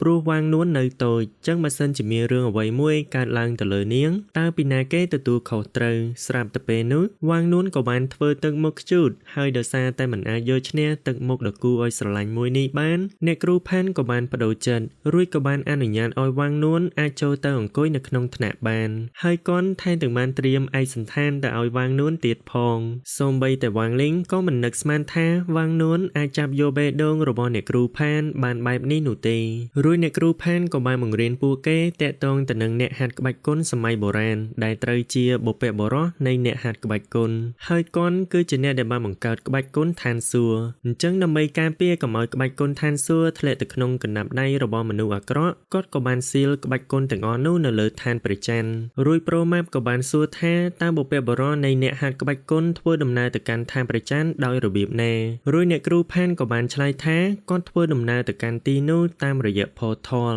ហើយវាគឺជាអ្វីដែលពួកគេត្រូវរៀននៅថ្ងៃនេះហើយរួចអ្នកគ្រូផានក៏បានដំណើរការ portal មួយនោះទៅកាន់ច្រកចូលសាលារៀនតែម្ដងហើយគាត់ក៏បានបញ្យល់ប្រាប់ទៅកាន់ពួកគេទៀតថាយោងទៅតាមទ្រឹស្ដីបើសិនជាពួកគេមានថាមពលវិញ្ញាណគ្រប់គ្រាន់ពួកគេអាចបើកច្រកទ្វារ portal ធ្វើដំណើរទៅកាន់ឋានព្រះច័ន្ទបានរួចសុនរងក៏បានសួរវិញម្ដងថាតើត្រូវការថាមពលវិញ្ញាណប៉ុន្មានដែរតែអ្នកគ្រូផានក៏បានឆ្លើយថាគឺត្រូវការច្រើនណាស់មិនអាចវាស់វែងបានឡើយហើយមកយោងទៅតាមសមត្ថភាពរបស់ពួកគេនៅពេលនេះពួកគេមិនអាចបើកច្រកទ្វារ portal ឆ្ងាយបែបនេះបានទេក្រោយពីបានបញ្យល់ប្រាប់រួចហើយអ្នកគ្រូផានក៏បានឲ្យកូនសិស្សអនុវត្តវិញម្ដងរួចប្រូងៅក៏បានបើក portal លួចមើលពូសន្តិសុខកំពុងតែបត់ជើងតូចរួចកនក៏បានស៊ីមកកំភ្លៀងបដោយចំណែកឯសុនរងវិញនាងក៏បានបើក portal ទៅកាន់ office របស់អ្នកគ្រូផានហើយក៏បានយកក្រដាសយ័ន្តមកឲ្យគាត់បានសម្រេចផងដែររួចអ្នកគ្រូផានក៏បានដើរមកនិយាយលេងជាមួយនឹងវ៉ាងនួន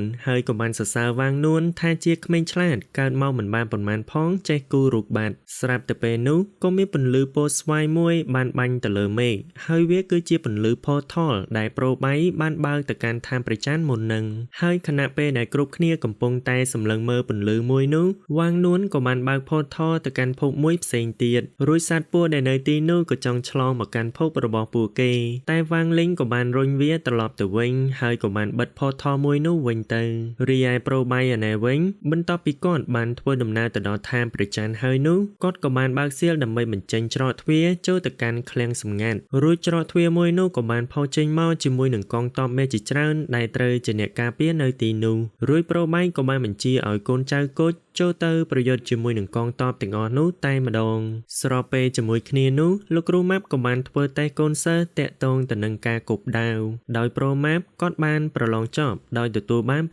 ពិន្ទុរួចនៅពេលដល់វេនសុនរងនាងក៏បានគិតនៅក្នុងចិត្តថាវ៉ាងលីងនិងវ៉ាងនួនកំពុងតែសម្លឹងមើលនាងចឹងនាងត្រូវតែធ្វើវាឲ្យបានល្អបំផុតរួចនាងក៏បានប្រើប្រាស់ទឹកធ្វើជាផ្ទាំងស៊ីបហើយក៏បានគប់ចំចំណុចកណ្ដាលតែម្ដងរួចលោកគ្រូម៉ាប់ក៏បានសរសើរទៅកាន់នាងដែលធ្វើបានល្អឥតខ្ចោះបែបនេះហើយនៅពេលដល់វេនប្រូងៅវិញដោយសារតែគាត់អួតខ្លាំងពេកគាត់ក៏បានគប់ឡងហោះឡើងទៅលើមេឃរួចលោកគ្រូម៉ាប់ក៏បានឲ្យគាត់ប្រឡងសងតែម្ដងហើយនៅពេលដែលបានឃើញវ៉ាងនួនចង់គប់ដាវដែរបែបនេះវ៉ាងលីងក៏បានប្រាប់ឲ្យអូនមើលគាត់ទូឲ្យគាត់ជាអ្នកបង្រៀនបែរមកខាងប្រូបៃអាណេបន្តិចក្រោយពីគាត់បានចាត់ការកងទ័ពមេទាំងអស់នោះរួចហើយគាត់ក៏ចង់បើកច្រកទ្វារចូលទៅខាងក្នុងរួចក៏ស្រាប់តែមានដៃមាសដ៏ធំមួយបានចេញពី ច្រកទ្វារមួយនោះមកចាប់កត់ជាប់ហើយវាគឺជាវិញ្ញាណនៃបុព្វបុរសនោះឯងរីឯវាងលេងអាណែវិញមុនពេលដែលគាត់គប់ដាវគឺគាត់ព្យាយាមធ្វើចិត្តខ្លាំងមែនទែនព្រោះបើសិនជាគាត់មិនប្រយ័ត្នទេនោះ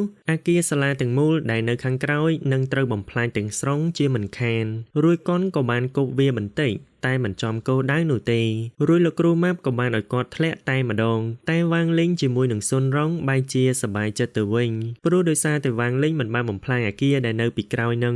បន្ទាប់មកវាងនួនក៏ចង់សាឡបងវិញម្ដងគឺនាងគ្រាន់តែទម្លាក់ដាវស្មៅតែបន្តិចសោះក៏បានធ្វើឲ្យផ្ទាំងសៀបមួយនោះរមូរខ្ទេចខ្ទីហើយសូម្បីតែរនាំងដែកដែលនៅពីក្រោយក៏រមូរចូលគ្នាផងដែររួចនៅពេលដែលបានឃើញស្ថានភាពមិនសូវស្រួលបែបនេះវាងលេងក៏បានស្ទុះចូលទៅរងការវាយប្រហារមួយនោះដែលធ្វើឲ្យមានខ្យល់បក់បោកខ្លាំងប្រៀបដូចជាខ្យល់ព្យុះអញ្ចឹងហើយដោយសារតែការវាយប្រហាររបស់វាងនួនសាហាវខ្លាំងពេកវាងលេងមិនអាចលុបបំបាត់វាបានទាំងអស់នោះទេរួចកូនក៏បានសម្រេចចិត្តរុញវាទៅលើមេឃដើម្បីការពារអាគារសាលាតែម្ដងហើយការវាយប្រហារមួយនោះក៏បានហោះកាត់អាចផ្កាយឲ្យដាច់ជាពីរព្រមទាំងបានកាត់ដៃរបស់បុព្វបុរសដោះលែងប្រូបៃឲ្យមានសេរីភាពរួចប្រូបៃក៏បានយកឱកាសមួយនេះចូលទៅក្នុងឃ្លាំងសម្ងាត់ទោះបីជាគាត់មិនបានដឹងថាការវាយប្រហារមុននឹងគឺជារបស់ពីណាគេនោះទេរួចយើងក៏បានដឹងថាឃ្លាំងសម្ងាត់ដែលរក្សាទុកក្បាច់គុណឋានសួគ៌គឺជាបណ្ណាល័យដែលតុក្កតាឋានសួគ៌កំពុងតែធ្វើការនោះឯងរួចតុក្កតាខៀវក៏បានចាប់អារម្មណ៍ថាដូចជាមាននរណាម្នាក់កំពុងតែចូលមកកាន់ទីនេះនិយាយមិនតន់ចប់ផងក៏ស្រាប់តែប្រូបៃបានបង្ហាញខ្លួនតែម្ដងរួចនៅពេលដែលបានឃើញប្រូបៃថ្លើមធំហ៊ានចូលបណ្ណាល័យឋានសួគ៌បែបនេះតុក្កតាខៀវក៏ចង់ផ្ដល់មេរៀនមួយទៅកាន់គាត់ហើយក៏បានប្រាប់ឲ្យអ្នកផ្សេងទៀតនៅឲ្យស្ងៀមទុកឲ្យវាជាអ្នកចាត់ការម្នាក់ឯងបានហើយរួចតុក្កតាខៀវក៏បានពង្រីកខ្លួនឲ្យធំហើយក៏បានប្រើប្រាស់វេទមន្តគ្រប់គ្រង space បញ្ចេញច្រវាក់យកមកចងប្រូបៃជាប់អញ្ចឹងអស់អ្នកណាដែលចងជាប់ជាមួយនឹងច្រវាក់ space នេះពួកគេនឹងមិនអាចកម្រើកបានទេហើយច្រវាក់ទាំងអស់នោះនឹងស្រូបយកថាមពលរបស់ពួកគេរហូតតតែអស់ពីខ្លួនតែអ្វីដែលតុក្កតាខៀវមិននឹកស្មានដល់នោះប្រូបៃអាចកាត់ផ្ដាច់ច្រវាក់ទាំងអស់នោះបានយ៉ាងងាយឬកុនក៏បានចាប់ច្របាច់កតុក្កតាខៀវព្រមទាំងបានស្រូបយកថាមពលរបស់វាមកពាក់នៅលើខ្នងដៃរបស់គាត់ប្រៀបបានដូចជា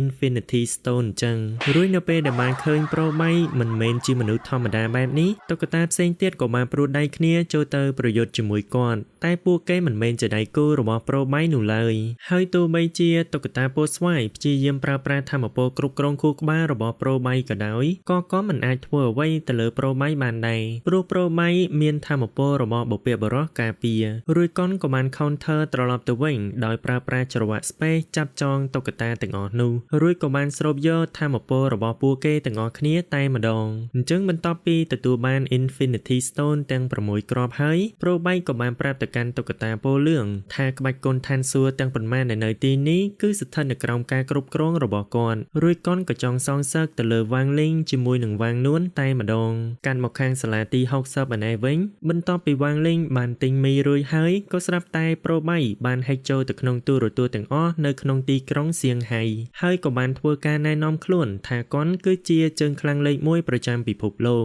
រួចកុនក៏បានប្រាប់ទៅកាន់ពួកគេថាមានអ្នកទោស2នាក់បានលួចរត់ចេញពីគុកដោយម្នាក់ឈ្មោះវាងលេងមានទោសពីបទញ៉ាំមីនិងប្អូនស្រីរបស់គាត់វាងនួនដែលកើតមកជាកូនបិសាចរួចប្រូបៃក៏បានប្រកាសតាមចាប់ខ្លួនពួកគេទាំង2នាក់ជាមួយនឹងប្រាក់រង្វាន់រហូតដល់ទៅ10,000 លានឯណោះរួចកុនក៏បានប្រើប្រាស់ថាមពលគ្រប់គ្រងខួរក្បាលទៅលើមនុស្សគ្រប់គ្នាហើយក៏បានបញ្ជាឲ្យពួកគេដេញតាមចាប់ខ្លួនវាងលេងនិងវាងនួនតែម្ដងរួចនៅពេលដែលវាងលេងក្រឡេកមើលទៅកាន់មិត្តភ័ក្តិរបស់គាត់គឺបានឃើញពួកគេស្ថិតនៅក្រោមការគ្រប់គ្រងរបស់ប្រូបៃបាត់ទៅហើយរួចប្រូម៉ាប់ក៏បានដើរទៅប្រាប់វាងលេងថាកុំឲ្យបារម្ភអីព្រោះពួកគេមិនជឿទៅលើពាក្យសម្ដីរបស់ប្រូបៃនោះទេតែដល់ពេលក្រឡេកមើលដៃគឺបានឃើញប្រូម៉ាំដាក់ខ្នងវាងលេងបាត់រួចវាងលេងក៏បានព្យាយាមរត់ចេញពីទីនោះតែកុនក៏ត្រូវបានសើផ្សេងទៀតកាក់ផ្លូវជាប់រួចស៊ុនរងក៏បានដកដាវភ្ជង់ទៅកាន់វាងលេងទាំងទឹកភ្នែកព្រោះប្រូបៃបានផ្លាស់ប្ដូរការចងចាំរបស់នាងថាអនុស្សាវរីយ៍ដែលពួកគេទាំងពីរធ្លាប់មានជាមួយគ្នាទាំងប៉ុន្មានតាមពិតទៅវាងលេងបាន ចំណាយពេលជាមួយនឹងស្រីផ្សេងសោះរួចសុនរងក៏បាននិយាយថាហេតុអ្វីបានជាកូនក្បត់នាងបែបនេះអញ្ចឹងឆាប់ងាប់ទៅអាប្រុសព្រានរួចវ៉ាងលីងក៏បានប្រើក្បាច់ម៉ែចៃឲ្យរត់ចេញពីទីនោះតែម្ដងរីឯនៅផ្ទះរបស់គាត់ឯនេះវិញគឺយើងបានឃើញក្រុមរបស់ស៊ូយីបានធ្វើដំណើរមកកាន់ទីនោះដើម្បីចាប់ខ្លួនវ៉ាងនួនហើយពួកគេក៏បានចាប់ខ្លួនបិសាចគីងកែបដើម្បីសួរចម្លើយផងដែរមិនតែប៉ុណ្ណោះពួកគេក៏បានចាប់ម៉ាក់ប៉ារបស់វ៉ាងលីងនៅឯផ្សារដូចគ្នាលុះបន្ទាប់ពីស៊ូយីបើកទ្វារបានហើយគាត់ក៏បានឃើញវ៉ាងនួនកំពុងតែអង្គុយរងចាំគាត់រួចនាងក៏បានផ្លុំកង្ហាបញ្ចេញពពុះបាញ់ទៅកាន់ពួកគេតែម្ដងហើយនៅពេលដែលកូនចៅប៉ះពពុះទាំងអស់នោះវាក៏បានផ្ទុះឡើងធ្វើឲ្យស៊ូយីបាត់សក់រួចគាត់ក៏បានស្ទើរចូលទៅចាប់វ៉ាងនួនទាំងកំផឹងតែវ៉ាងនួនក៏បានកិច្ចទាន់រួចនាងក៏បានប្រើប្រាស់វេទមន្តបញ្ជាឲ្យឧបករណ៍ដែលនៅក្នុងផ្ទះធ្វើការវាយប្រហារទៅកាន់ពួកគេវិញហើយឧបករណ៍ទាំងអស់នោះក៏អាចចាត់ការពួកគេបានយ៉ាងងាយត្រឡប់មកខាងវ៉ាងលីងអានេះវិញគាត់ក៏បានធ្វើដំណើរទៅកាន់សួនកំសាន្តរបស់ស៊ុនរងរួចស៊ុនរងក៏បានប្រាប់ឲ្យលោកតារបស់នាងដំណើរការបេរៀដើម្បីការពារកុំឲ្យវ៉ាងលីងរត់ចេញពីទីនោះរួចពួកគេក៏បាននាំគ្នាចូលទៅខាងក្នុងដើម្បីចាប់ខ្លួនគាត់ហើយក៏បានបើកការបាញ់ប្រហារទៅកាន់គាត់តែម្ដងតែវ៉ាងលីងក៏អាចបញ្ឈប់គ្រាប់កាំភ្លើងទាំងអស់នោះបានយ៉ាងងាយរួចស៊ុនរងក៏បានចូលទៅប្រយុទ្ធជាមួយគាត់មួយស្មើតែនៅពេលដែលវ៉ាងលីងកិច្ចរហូតបែបនេះនាងក៏បាននិយាយថាតើគាត់គិតថាខ្លួនឯងខ្លាំងអស្ចារ្យមិនស័ក្តិសមប្រយុទ្ធជាមួយនាងមែនគ្រាន់តែបានលើភ្លាមវ៉ាងលីងក៏បានវាយបកត្រឡប់ទៅវិញតែបន្តិចសោះក៏បានធ្វើឲ្យដីដែលនៅពីក្រោយស៊ុនរងផ្ទុះបែកខ្ទេចខ្ទីអស់រលីងរួចស៊ុនរងក៏បានបញ្ជាឲ្យគេបាញ់កាំភ្លើងធំតែម្ដងតែវ៉ាងលីងក៏បានវាយវាឲ្យប៉ើងទៅខាងក្រោយរួចគាត់ក៏បានលោតឡើងទៅលើកន្ត្រកវិលហើយស៊ុនរងក៏បានដេញតាមប្រយុទ្ធជាមួយគាត់នៅលើនោះទៀតហើយមូលហេតុដែលវ៉ាងលីងនាំនាងមកកាន់ទីនេះគឺដើម្បីរំលឹកអនុស្សាវរីយ៍របស់ពួកគេទាំងពីរនាក់ឡើងវិញ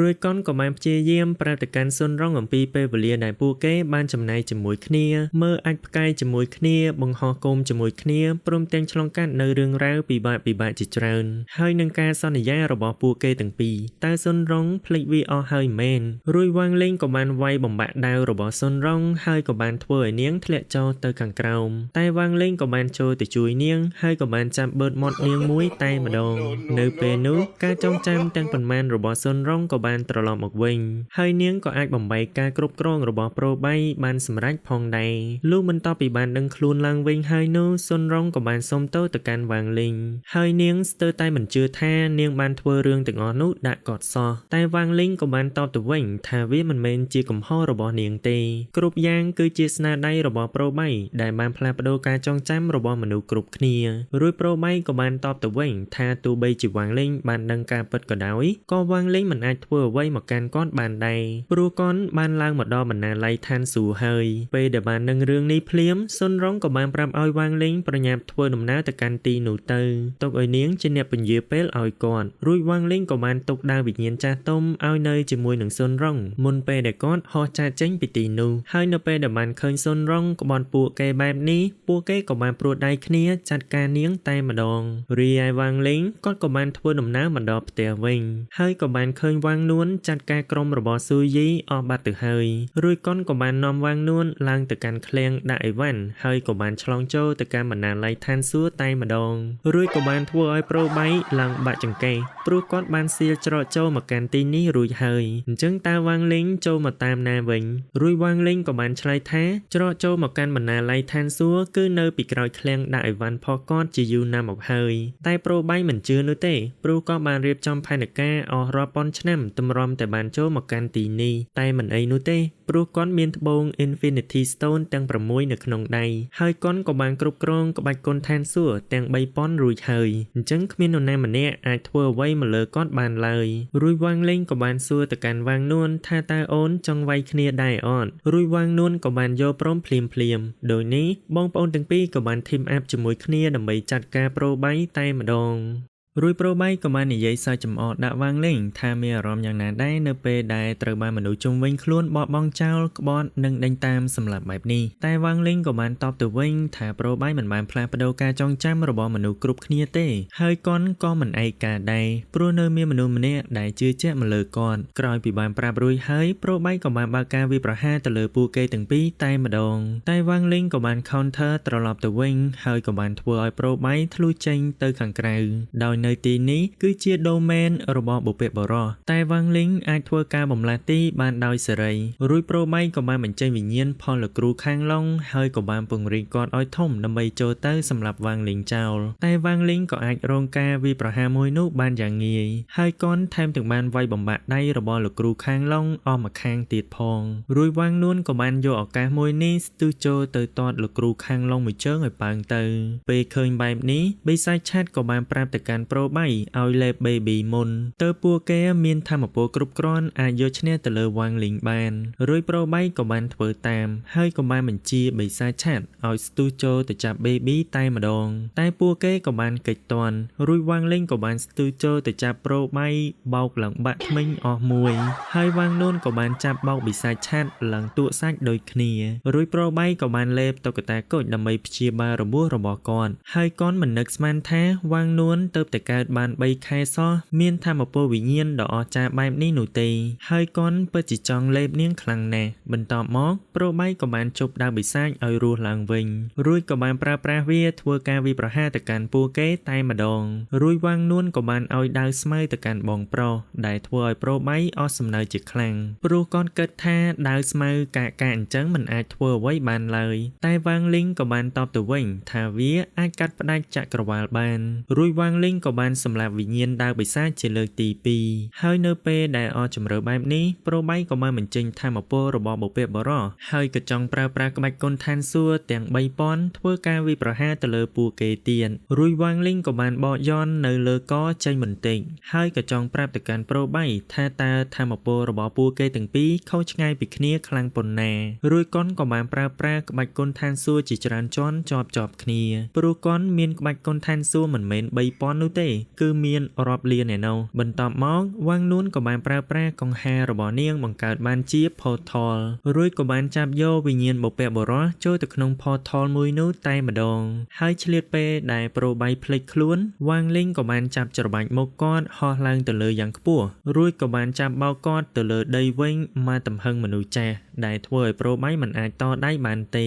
ដំបូងឡើយប្រូបៃបានគិតថាក្បាច់គុណឋានសួគ៌មានតែ3000ប៉ុណ្ណោះហើយគាត់មិននឹកស្មានថាវ៉ាងលីងអាចគ្រប់គ្រងក្បាច់គុណឋានសួគ៌បានច្រើនជាងនេះនៅក្នុងពេលតែមួយនោះទេរួចវ៉ាងលីងក៏បានបិទយ័ន្តនៅលើករបស់គាត់វិញហើយឆ្លៀតពេលដែលពួកគេមិនប្រយ័ត្នបិសាចឆាតក៏បានស្រូបយកវ៉ាងនួនបានសម្រេចរួចប្រូបៃក៏បានលេបនាងចូលទៅក្នុងពោះតែម្ដងហើយនៅពេលដែលវ៉ាងលីងចង់វាយទៅកាន់គាត់ទៀតគាត់ក៏បានប្រាប់ឲ្យវ៉ាងលីងឈប់ព្រោះនៅពេលនេះវ៉ាងនួនកំពុងតែនៅក្នុងពោះគាត់អញ្ចឹងបើសិនជាវ៉ាងលីងសម្លាប់គាត់វ៉ាងនួនក៏នឹងស្លាប់ដូចគ្នារីឯវ៉ាងនួនឯណែវិញខណៈពេលដែលនាងកំពុងតែនៅក្នុងពោះប្រូបៃនាងក៏បានមើលឃើញអំពីប្រវត្តិរបស់ប្រូបៃផងដែរដោយលោកគ្រូរបស់ប្រូបៃកំពុងតែនាំគាត់រត់គេចខ្លួនពីក្រញាំដៃរបស់ឌីឡានដែលត្រូវជាដៃស្ដាំរបស់អធិរាជហើយឌីឡានបានសម្លាប់គ្រួសាររបស់ប្រូបៃចោលទាំងអស់គឺនៅសល់តែប្រូបៃនិងលោកគ្រូរបស់គាត់តែប៉ុណ្ណោះហើយដោយសារតែអស់ជម្រៅបែបនេះលោកគ្រូក៏បានចាប់ចងប្រូបៃ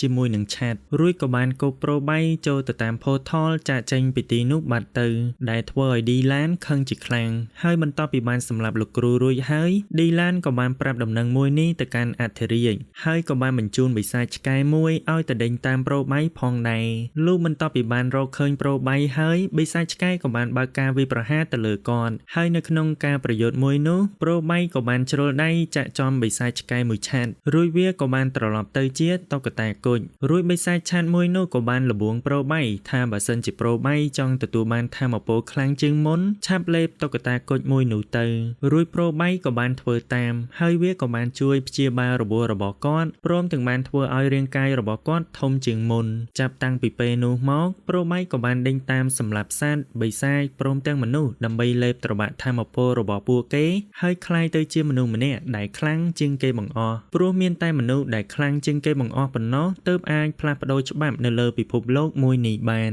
ហើយវ៉ាងនួនគឺជាជំហានចុងក្រោយដើម្បីសម្រេចផែនការរបស់គាត់និយាយមិនទាន់ចប់ផងវ៉ាងនួនក៏បានស្ទុះទៅមាត់គាត់ម្ដាយតែម្ដងរួចនាងក៏បាននិយាយថាផែនការរបស់ប្រូបៃគឺមិនសមហេតុផលនោះទេហើយក៏បានធ្វើឲ្យប្រូបៃមានការភ្ញាក់ផ្អើលជាខ្លាំងនៅពេលដែលបានឃើញវ៉ាងនួនចេះនិយាយបែបនេះតែវ៉ាងនួនក៏បានប្រាប់ទៅកាន់គាត់វិញថាមូលហេតុដែលនាងមិននិយាយនោះគឺដោយសារតែនាងគ្រាន់តែចង់ធ្វើជា baby ធម្មតាគួរឲ្យស្រឡាញ់ម្នាក់តែប៉ុណ្ណោះហើយ នាងក៏មិនចង់ស្ដាប់ឮផែនការឈួតលបរបស់ប្រូបៃទៀតដែររួយវាងនួនក៏បានហក់ទះគាត់មកកំភ្លៀងទៀតឡើងជ្រុះថ្មិញបដ ហើយរីឯនៅខាងក្រៅឯណែវិញនៅពេលដែលប្រូបៃឈរសោកក៏ស្រាប់តែកន់ប៉ើងនៅខ្លួនឯងហើយក៏បានជ្រុះថ្មិញមួយចេញមករួយវាងលេងក៏បានដឹងភ្លាមថាវាគឺជាស្នាដៃប្អូនស្រីរបស់គាត់ជាមិនខានហើយនៅពេលដែលវាងនួនវាយប្រូបៃនៅខាងក្នុងបន្តទៀតក៏បានធ្វើឲ្យប្រូបៃខ្ជាក់លោកគ្រូខាងឡុងចេញមកខាងក្រៅវិញពេលឃើញបែបនេះ